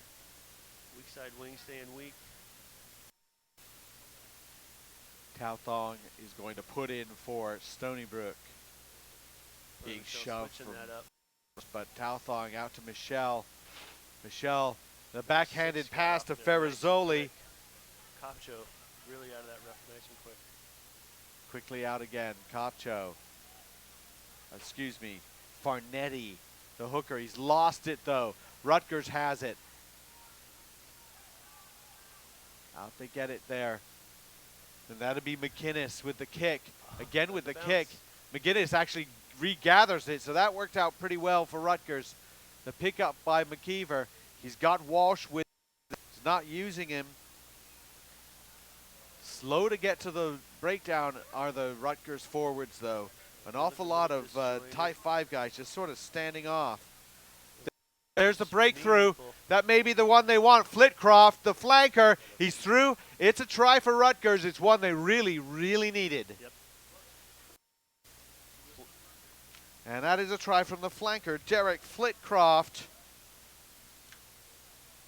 Try Rutgers, Derek Flitcroft. You could tell he took off with that ball with the right intention. He had every intention of putting the shoulder down and putting the ball down. And that makes it 17-5 for Stony Brook. They make this conversion, which is very makeable. It's back to a 10-point difference, which is, 2 scores, which is a momentum thing. Certainly. If you jump on momentum, you can get 2 scores quick.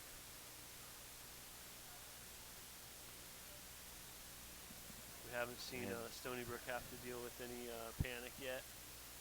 McInnes is going to take the kick. I think it's interesting that we've seen Rutgers trying to kick some more. It hadn't really been working out for them, except for that last time McInnes kicked and chased after it himself. You get a nice bounce off this field, and that's one of the things we've seen. Iona knows how to use it. It's their field. They use that a lot.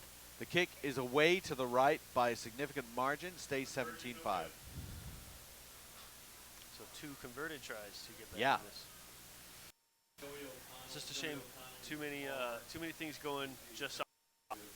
Too many things going just off for Rutgers. Missed that conversion. That would be the key conversion. You're back within 10. Yep. Now you're 12, and now you have to make your conversions.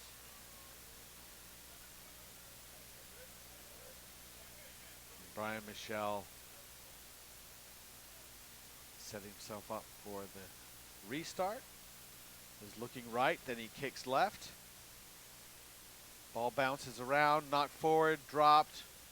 Knocked forward by Stony Brook, and that'll be a Rutgers scrum. Still got plenty of time.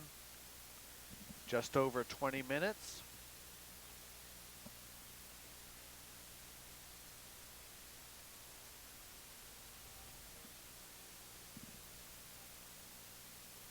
Love these people walking around with huge trays of sandwiches.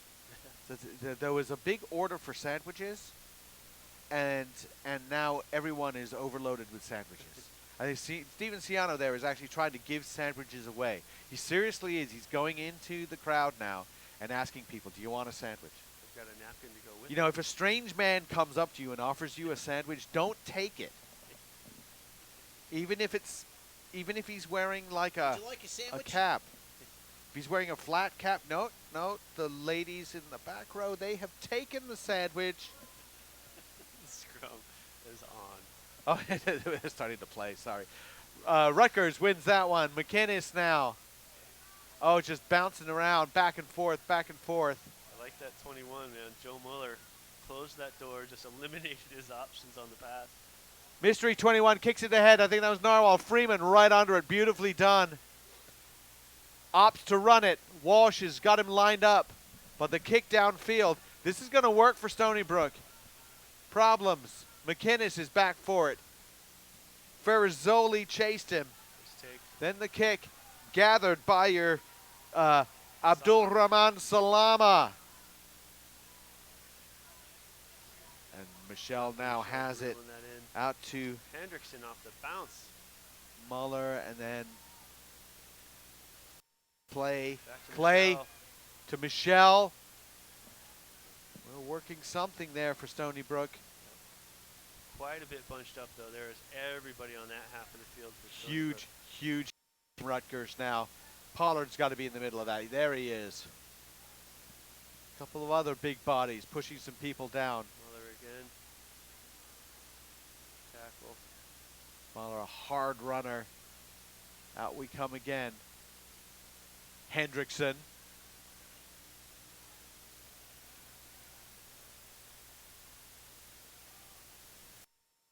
And that's Rafferty setting it up with Tauthong. Try to dig it out, get it out to somebody again. Hudson. Still running. Oh, they lost it in contact, though. Oh, is that McInnes again? It had to be McInnes. Picked up by McKeever. There's a penalty advantage for Rutgers. So why they kicked it, I'm not quite sure. Yeah, but they're going to go back to it.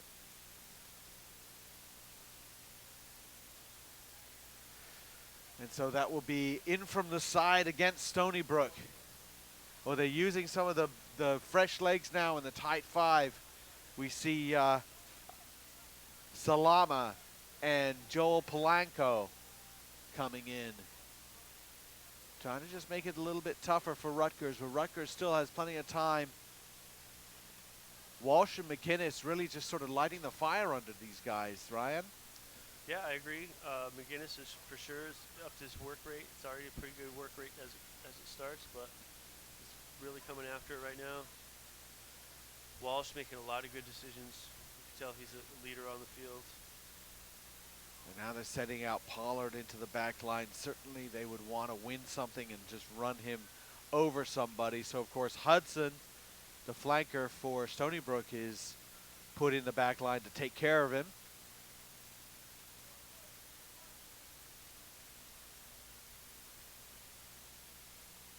Nicely executed. Out it comes. Well, who's the pass was supposed to go to, but Pollard has it. Hudson tackles him, dragged a good 3 or 4 meters before he actually brings him down. McInnes looks for someone else. Walsh, forward pass, very harsh. I'm standing right in line with that one, and that looks okay. Yeah. Maybe, I mean, technically forward, doesn't really matter. That was a nice play. Little mistakes. Yep. Little mistakes. That play, though, is actually very difficult to execute. The idea you get your first receiver is, say, looking a little bit to his right. He's turned to his right, and somebody comes off his left hip, and the first receiver is supposed to turn around and give a pass back to the left as he turns right. It's really hard to do that and not give a forward pass. Yep. You've got to have that man who's coming on that left hip coming from solid depth. Yeah. Away. You got solid depth, and again, you know, turn around. Really, I realize it means you're not facing where you're going, but you can have a couple of options. Doesn't really sell the deceit on it as much. Yeah, that's true. That's a very difficult play to have work.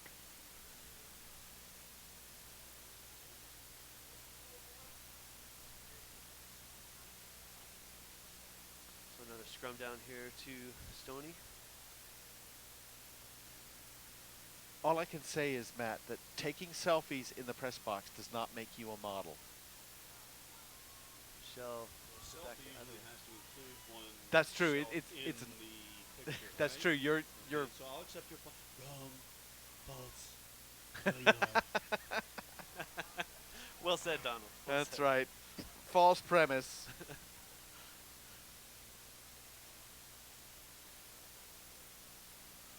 Didn't know we were being met by dignitaries today. Yeah.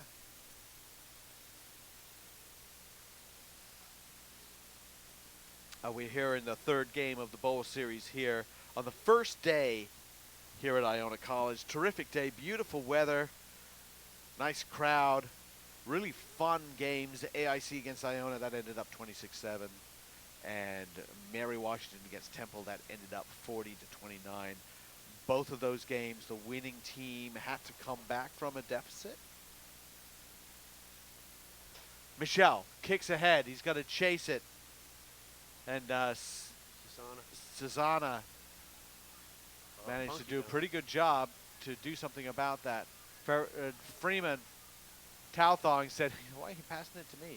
Yeah, they've done that Tauthong. a few times now this half where they've run it one way and then kind of turned awkwardly the other way to get that pass back the other side. There's also a footwork issue. You do that, you need to know what foot you're planted on. Well, that was a good pick and drive there by Polanco. Michelle Ball, Maloney. Don't forget, Maloney has had a big game. Oh, but it is another big hit. Ball bouncing around. Brings it out. Brian Michelle Pollard. taken down by Pollard. That looked like it might have hurt.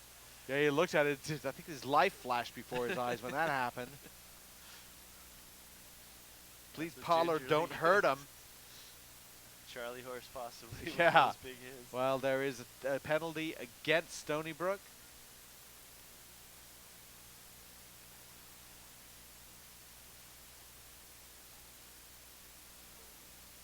Well, down to 13 minutes. I mean, you know, where's the? How do you communicate the urgency to your fellas from the sideline, right? That you got if you're. Well, coach you know, here. somebody has to run to the spot. Somebody has to say, "Let's go. Let's pick up that energy." You know, how much energy do you want to have after the game, and how do you feel about that? And I think that somebody here could take charge of things. The next score will be a big one, certainly, even if it's just a penalty. A penalty for Stony Brook puts them 3 scores ahead. Yeah. Nice take there in the line out. Avina. Oh, but lost in contact. Another push off. That's nice. Number 19's got some energy. And that's Polanco. Again, we've seen him just sort of challenge some people. Nice dish off to Rafferty from Michelle. I love when guys are already in their step when they're receiving the ball. You know? Yep. They've read it. Abdul Rahman Salama going in there, clearing out. Michelle again fires off a pass. Bullet. Hendrickson, like what he's done today. Freeman, there we go, out to Clay. Clay, he's got the angle, Yep. he's got the space and the pace. And the style. He did that with a little bit of flair. A little bit of flash, a little Zap bit of down, dash. baby. Dylan Clay Zap it goes down. in. And Dylan Clay has put Stony Brook ahead 22-5. That was a big one. Yeah, that was a big one. That might have put it out of distance. I mean, anything's possible, but Well, it was Getting a a bit long tough. pass from Michelle. Yep. It wasn't the greatest of passes, but the lock, Jed Hendrickson was in there. He rescued that, got the pass out. And Freeman, we've seen him moving really, really well. really well. Got there, dished off the pass. Finally, we saw a 2-on-1 executed in time. Yep. Nicely done, and there it is. That's a key one. As we said, even a penalty goal, but here's a try. Tries better for Stony Brook. They're now 3 scores ahead.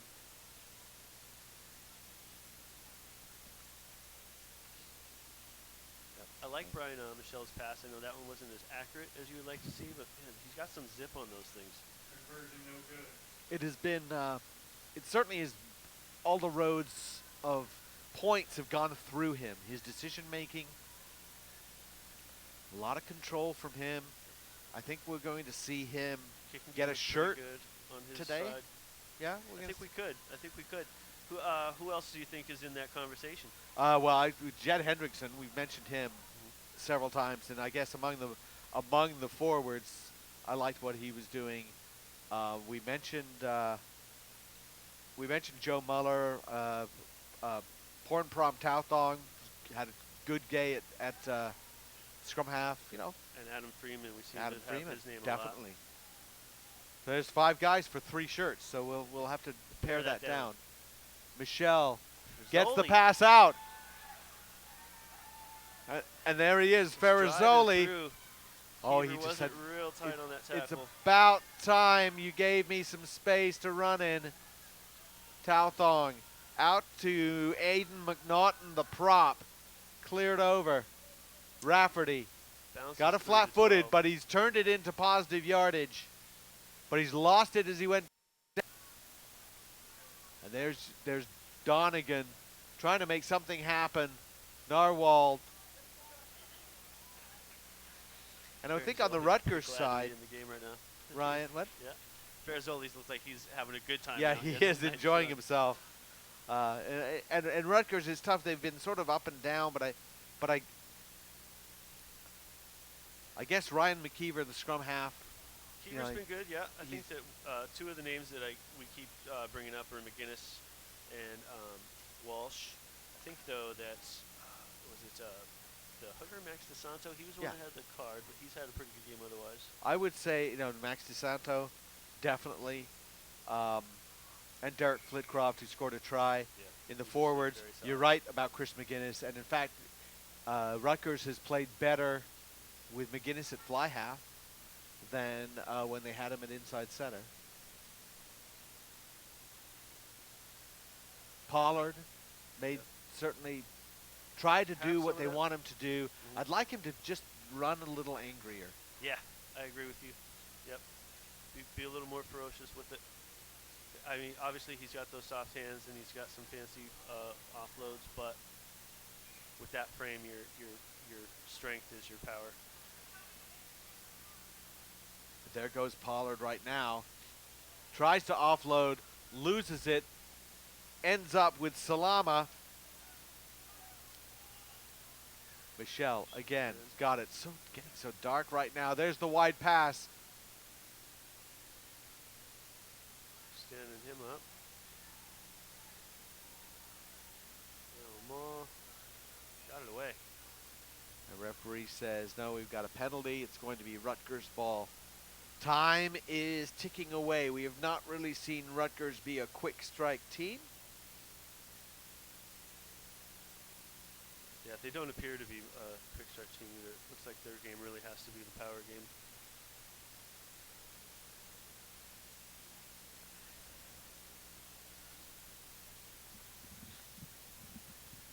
Stay tuned right here on the URugby YouTube channel. Right after this, we will have a wrap-up show.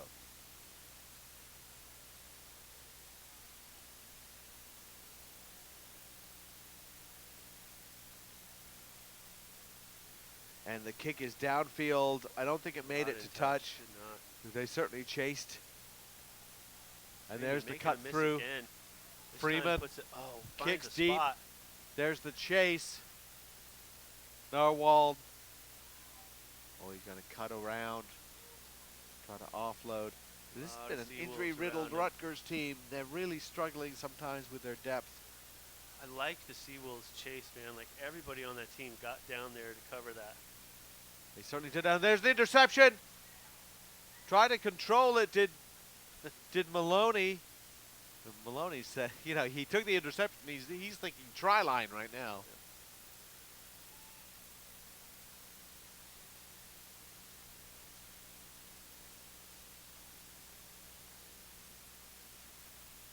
And it is stuck down deep in the 22 now. Time ticking away for Rutgers. Stony Brook. I'm impressed. I am too. I think Back they on looked the doorstep they again. looked really nice. They looked like they threw in a good way, caution to the wind. Right. I mean, and they kind of struck that balance between caution and discipline, a risk and reward. And there's the scrum shove, the loose ball, and Pornprong Tautong, the scrum half, grabs it and just goes in, and everybody He is jumps up fired and up. down. And you can sometimes tell those like popular players is Yeah. like everybody's happy for him. Yeah. Yeah. They As the love little boy. scrum half, Pornprong Tautong, Had a solid day. like Solid it day. sounds, John. Try Stony Brook. Born from Tautong. That's the name of the day. That's a good. I think that's a good Indonesian name. I'm not sure if he's Indonesian, but that is an Indonesian, I think you're Malaysian, accurate with that, yeah. Malaysian Yeah. name. And he just pounced right on that loose ball, right in under the post, and his teammates just loved it. Tries for Stony Brook from Kopcho, Hudson, Michelle, Clay, and Tautong. The kick goes over. And Freeman makes it 2 conversions for Adam Freeman. Conversion good. Adam Freeman. And there we have it, 29-5. And that's the way to do it on a scrum 5. Get a shove on. Yep. Let's have the ball squirt out somewhere. Yep. So often you'll see the flanker be the one that pounced on that, though. Not often you'll see the 9 drop in. Although you'll see him on a pick and go and take Right. it. Like we saw Penn State a number of times, just like work it in there, and then if it was on the right, it would be Iramescu. If it was on the left, it would be May. Well, Rutgers does not look psyched about this. It has been a little bit of an emotional blow. They had a good season, though, and like I said, this is a no-pressure type of thing. It's more about the performance, and where do you rank amongst other conferences. It's a good indicator for you as you go into the next season.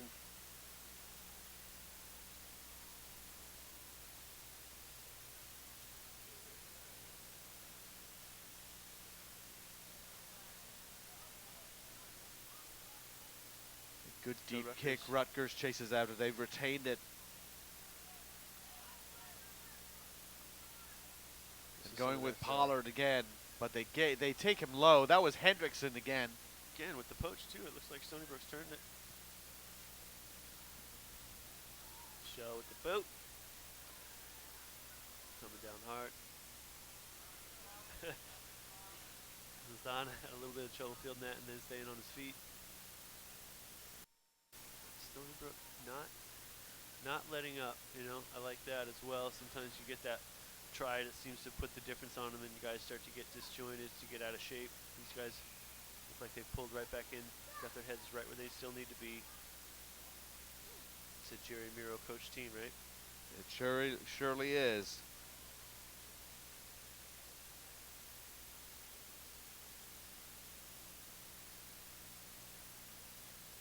Keever's getting ready to tap and go. He's taking his sweet time despite the fact that there is very little time left. I mean, you'd like to end with another score, even if you're Rutgers, right? Even if you've been beaten and you know your win is out of reach. So what do you think, Ryan? If we go Hendrickson and Michelle, Adam Freeman for your third Stony Brook guy, or would it be Joe Muller, or possibly somebody from the From the front. from the forwards? We already have Rob Hendrickson Maloney as well. or Talthong, just because we. Yeah, this is all three of them. Can we get like a four-sleeved shirt? Yeah, that would be great. You gotta come up with it. You gotta.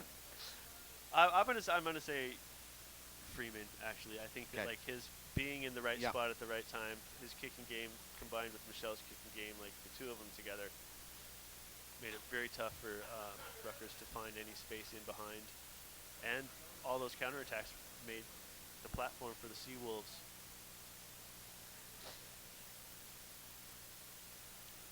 And for Rutgers, we already talked about Chris McGinnis. Kieran Walsh. And I'm going to say Derek Flitcroft. I would agree with you. Flitcroft. 'Cause I'm just not sure I saw enough from the back line outside of McInnes. So in that case, you want Jimmy Pollard as the third, yeah? Well, Pollard, you mentioned DeSanto, Donegan, all had their moments. And frankly, I think we're being a little bit, where we're spoiled for choices on Stony Brook. It's a 29-5 game.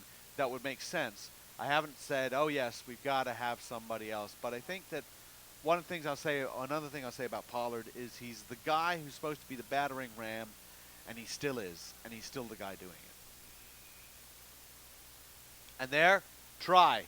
Finally, they get the forwards over. I'm not sure who it was, but I think it's that guy who just slapped 5, so that was number 7. Oh, so there we go. Second try for Derek Flitcroft. Try Rutgers, Derek Flitcroft.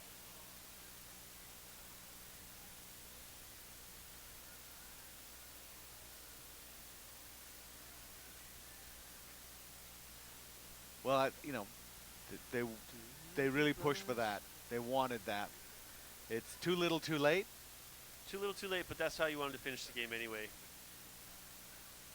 I was just saying, like, you don't want to like just hang your head and let the time run out. You definitely want to still finish strong. It's your last chance of the season. Oh, right under it, and caught nicely. Kopcho. Oh, I'm sorry. Yeah, that's Rutgers. Remember, guys, after this, we're going to have a wrap-up show. It's not going to be a super long show. We'll take a few minutes just to look back at the games of the day and the games of tomorrow. Here at the Bowl Series, Brian, Michelle. Terrific game for that fly half. Really very good today.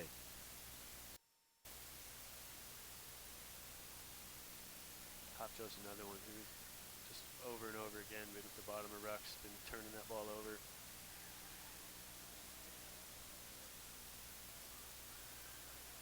Back they go. Oh, getting so dark now. Dylan Clay again, finally getting some ball in hand. We've seen a lot of people get some possession from Stony Brook. They're still working at Hudson. Put in a full day's work. Tauthong put in a full day's work. Michelle, most certainly. Hendrickson, first mistake he's made all day.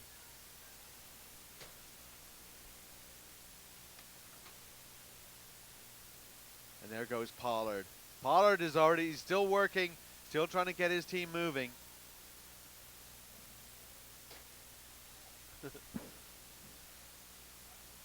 Oh, there we go. Another move.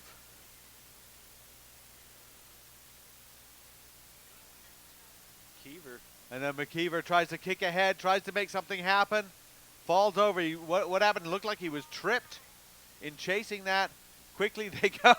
And McKeever passes it to someone to pat. Quickly goes straight to the referee. I don't think he can take the tap for you. A few smiles there. Nice to see a few smiles around that one.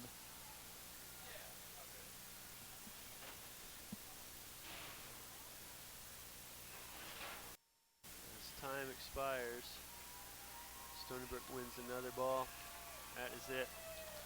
So final and that's score. going to do it. 29-12, Stony Brook over Rutgers.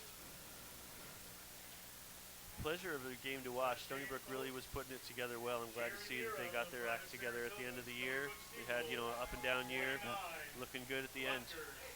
Well, we're gonna announce the game MVPs on this. We will be back after that with a wrap-up show. But 29-12, Stony Brook over Rutgers. With Ryan Trost, I'm Alex Scoff. We had Matt McCarthy here. We had John Broker here. We had everybody here. It's been a fantastic day. We will be back with a wrap-up show.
Check 1 2. Check. Check 1 2.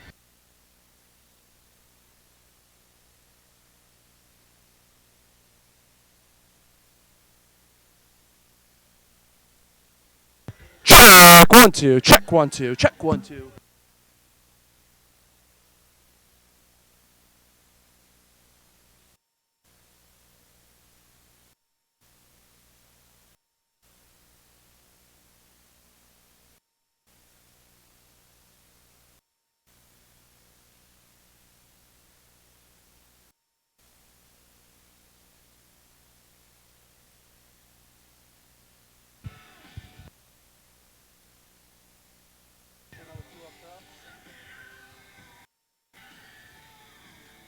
Ryan, coming around the other side of the table? Yes, sir. Over here. The contrarians. Yeah. I want to talk to you guys.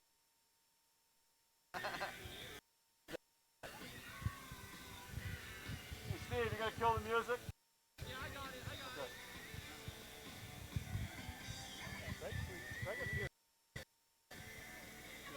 when I'm working with Marty Scorsese, we have more people on these kinds of things. Grip, all that sort. Best boy. Best boy. Yeah. Which I've heard is favorites. Are a little the top gaffer. Gaffer, no doubt. Better than Fluffer, though. You got your key grip, you got your best.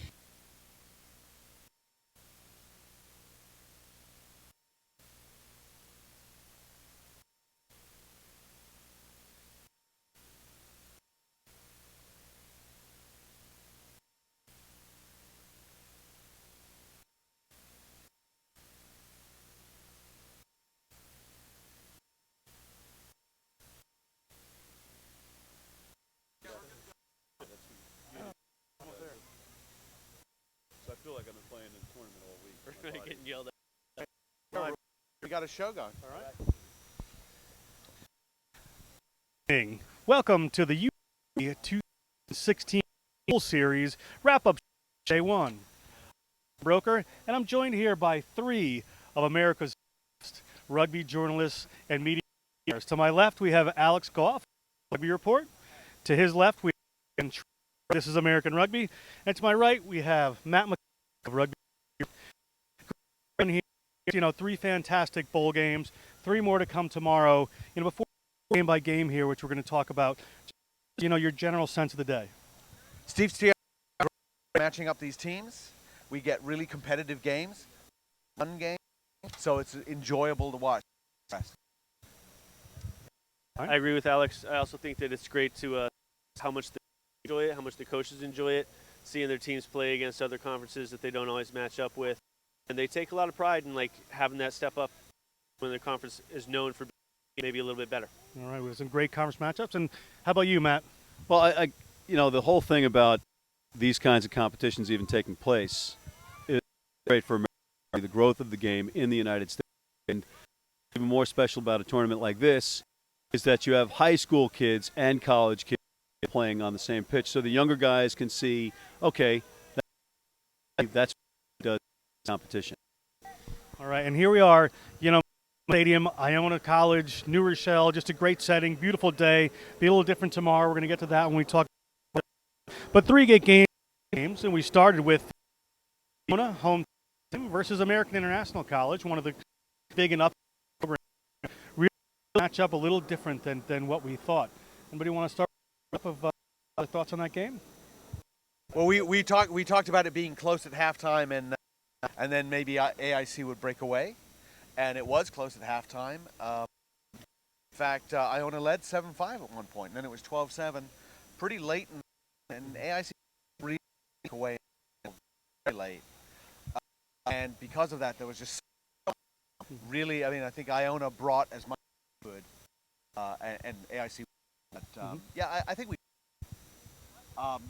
And really, we got more than we even expected out of that. You were in the booth for the game. Any thoughts? Well, Alex is being humble. He pegged it, to be honest with you, and it was a really tight match for most of the. The final score is not really indicative of how tight a match it was. It was tense, electric stadium, It was really a testament to both sides, specifically in light of what happened off the pitch with Iona. Disciplinary actions, Coach McLean benching 4 guys. 1 guy was hurt, so it was actually 5. Some are just temporary and permanent. So, Iona really played well, but tip your caps to AIC. They had a tremendous match. Just want to talk about something, Alex.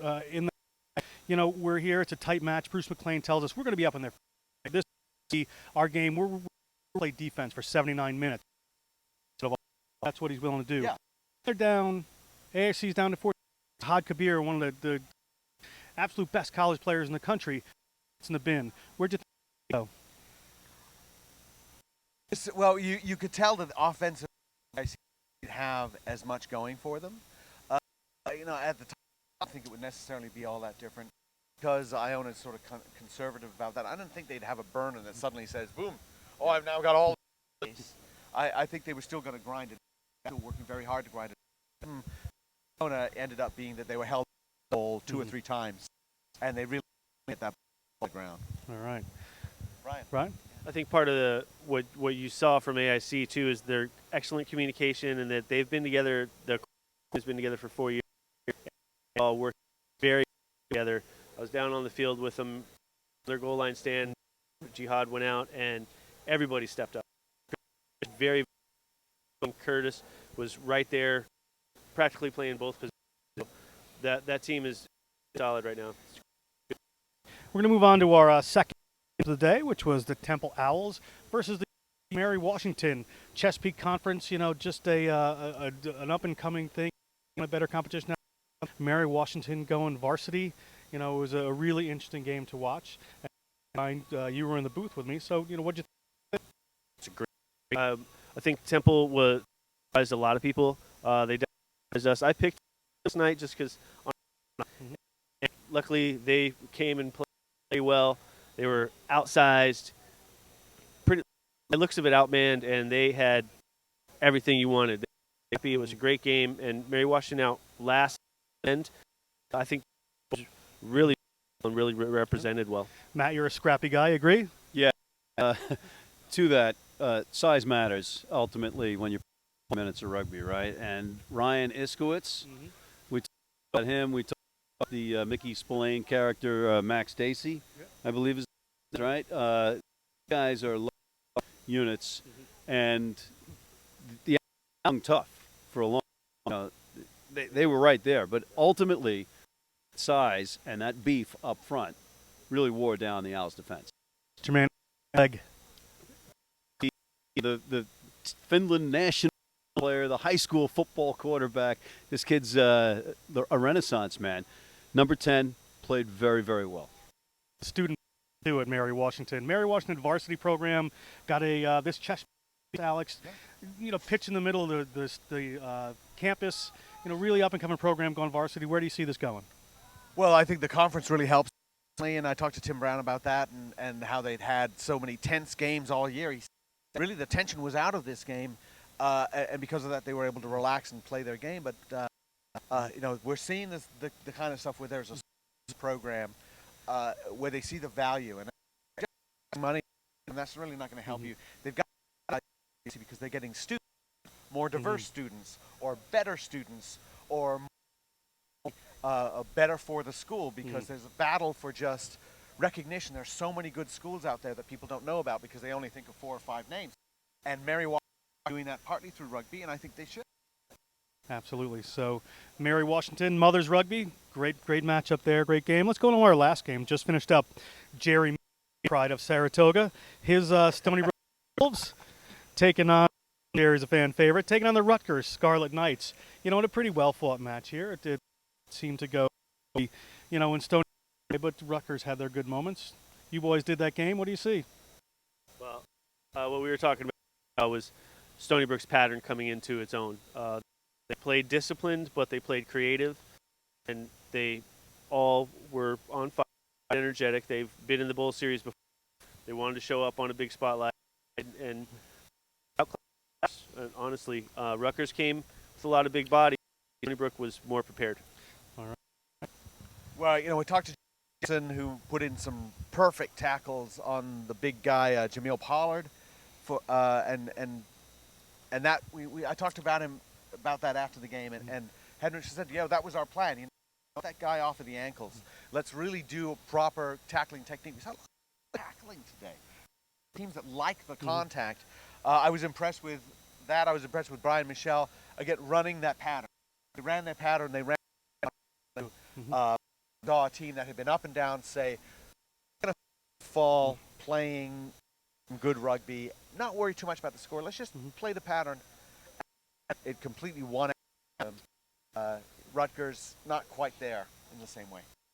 Still a great bowl matchup. That's today's 3 matches. Tomorrow, 3 great matches coming again. 10 a.m. You'll get Delaware versus Fordham. At noon, you're going to get UMass versus Matt McCarthy's Buffalo. Buffalo, followed by versus Loyola, Maryland.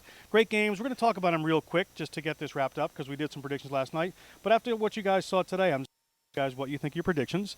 Delaware versus Fordham. Ryan, Fordham. Alex, you took Delaware. We're going to let Matt make a pick. What do you think? I'm sticking with it. I know Struan Murray well, and he's not happy with me, but I scored him. Sorry, guys. Alex? You know, maybe my confidence is a tiny bit, but I'm going to stick with Delaware. The same philosophy is that I think they've been pushed around. They're ready to push back. Venture a guess? Well, you're third in line here, so why don't you go? I just get to talk. You got to make a pitch. I get out easy. Well, I can't pick against Fordham. I live in New York. Baby. How you doing? Hometown fan, Matt. UMass is taken by Ryan, and Buffalo is taken. Got a Buffalo fan over here. Ask, but. Yeah, you what? Okay, well then I'm wrong. I had you down as taking UMass. Work with us. Make good TV here, Ryan. Come on. I've still got. I'm going to be for the. I'm going with Delaware. Anything you want to say about this Buffalo? It's probably not when you were there. It's years ago. Yeah, just years ago. We were the Mad Turtles back then. Now they're the Bulls, and we were in maroon and gold, ironically, because we're on the colors of Iona. But great program up there. I'm not going to try to act like I'm not partial to this match. I am a University of Tuba, traveling University of Buffalo alumni squad member, and BUFF put them all together, Buffalo.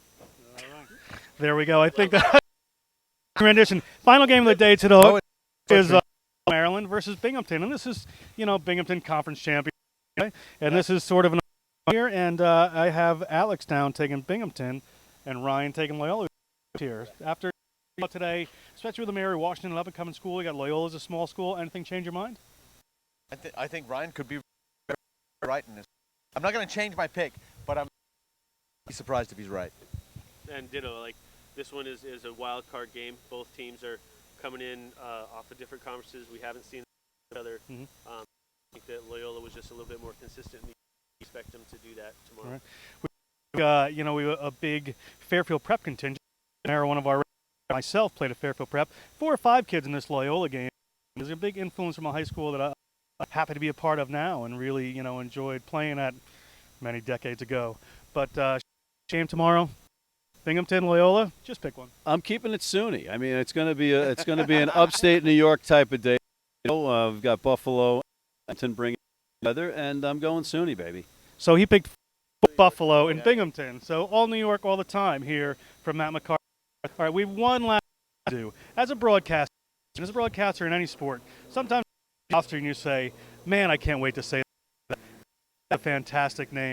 We said a few of them all day. Crowd up behind here, you're welcome. Any names you thought were great today, but I want to talk to my broadcasters and broadcasting team. And what was your favorite word to say today? Well, I had 3 favorite names of players. Can I give those? Sure. All right. Okay. I had without question Hunter Fleeman. Mary Washington. Tucker Tuning. That was one of mine. Right. Yeah. How great is? And you can't not include Nandifa Dubé of Zimbabwe. Right? Nandifa Dubé. It's just I can't stop saying it. I say it in my sleep. And born academic scholarship at Iona, great player, one of Bruce McLean's favorites here. But what a great name, boys. I got 2. Porn Prong Tout Thong.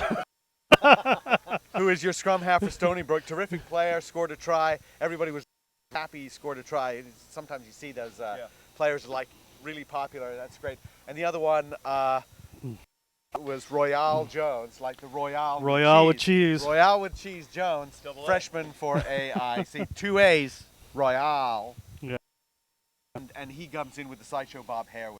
Mm-hmm. I'm gonna go. I like Andrew Ferrazzoli. Holy, Yes, sir. you're going with that name? I like that one. A ton of vowels out there. All over the Yeah.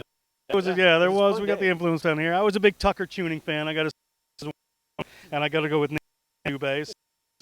Pick an all bowl game team at one of these. But just if I could add, before two names to watch, right? While we're on names, and they're not crazy names, but you got from the number 13 who playing center, kicking for points. He's also going in the line out as a Colo. Also, I think we all noticed when he came off the bench, a sophomore for AIC, Walker. That Absolutely. These two players, a freshman and a sophomore, and those two teams played against each other. Players to watch. Players to watch. I would say he's absolutely right about Santi Moscolo. I did the second half of the AIC game. I was busy. I agree with Santi Moscolo. Are we talking about young guys going forward or just Anybody right you saw today? Mike Scarcella, I thought, had another great game. Very aggressive in the right. I love the way he plays every time. Mm-hmm. I also thought Skylar Adams for AIC at the number 1 was very good in what he was doing. I liked Alex Clegg. I really liked Brian Michelle today. I really liked him a lot. Great show. Well, I got to give a shout out to him because we gave an award to some other player because they named who was on the roster, and he was very in a losing cause. And Tommy Clark, the freshman second row forward for AIC, when their graduate student, their 5th-year senior Corey Monson goes down, he steps to the 4. He's also from my hometown, so I'm gonna have to give a shout. Matt can do it. You can do it. Right? Can do that. And so I was impressed with that.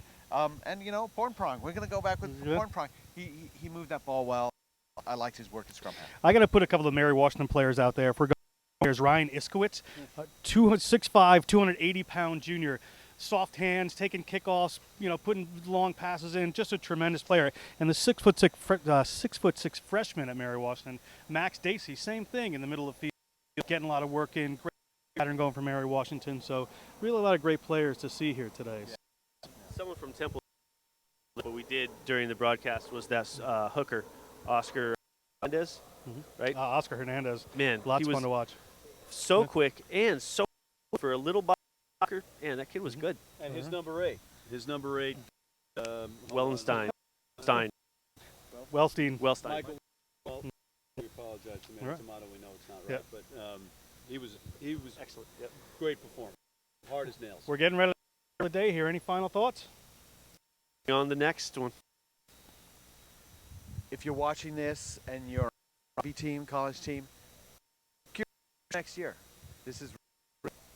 They're just going to say if you're watching this, it's too late. Valid point. No. University of Buffalo, 72. Any opponent, -3. It's UMass. He doesn't even know where that is. Oh, it is. So, yeah. So real quick for the URugby Bowl Series team, we'd like to give a big thank you to Steve Ciano, Amy Ciano, the Ciano family, and absolutely fantastic on day 1. I'm John Brook, Alex Goff, and Martha. We're going to see you tomorrow for day 2 of the URugby Series.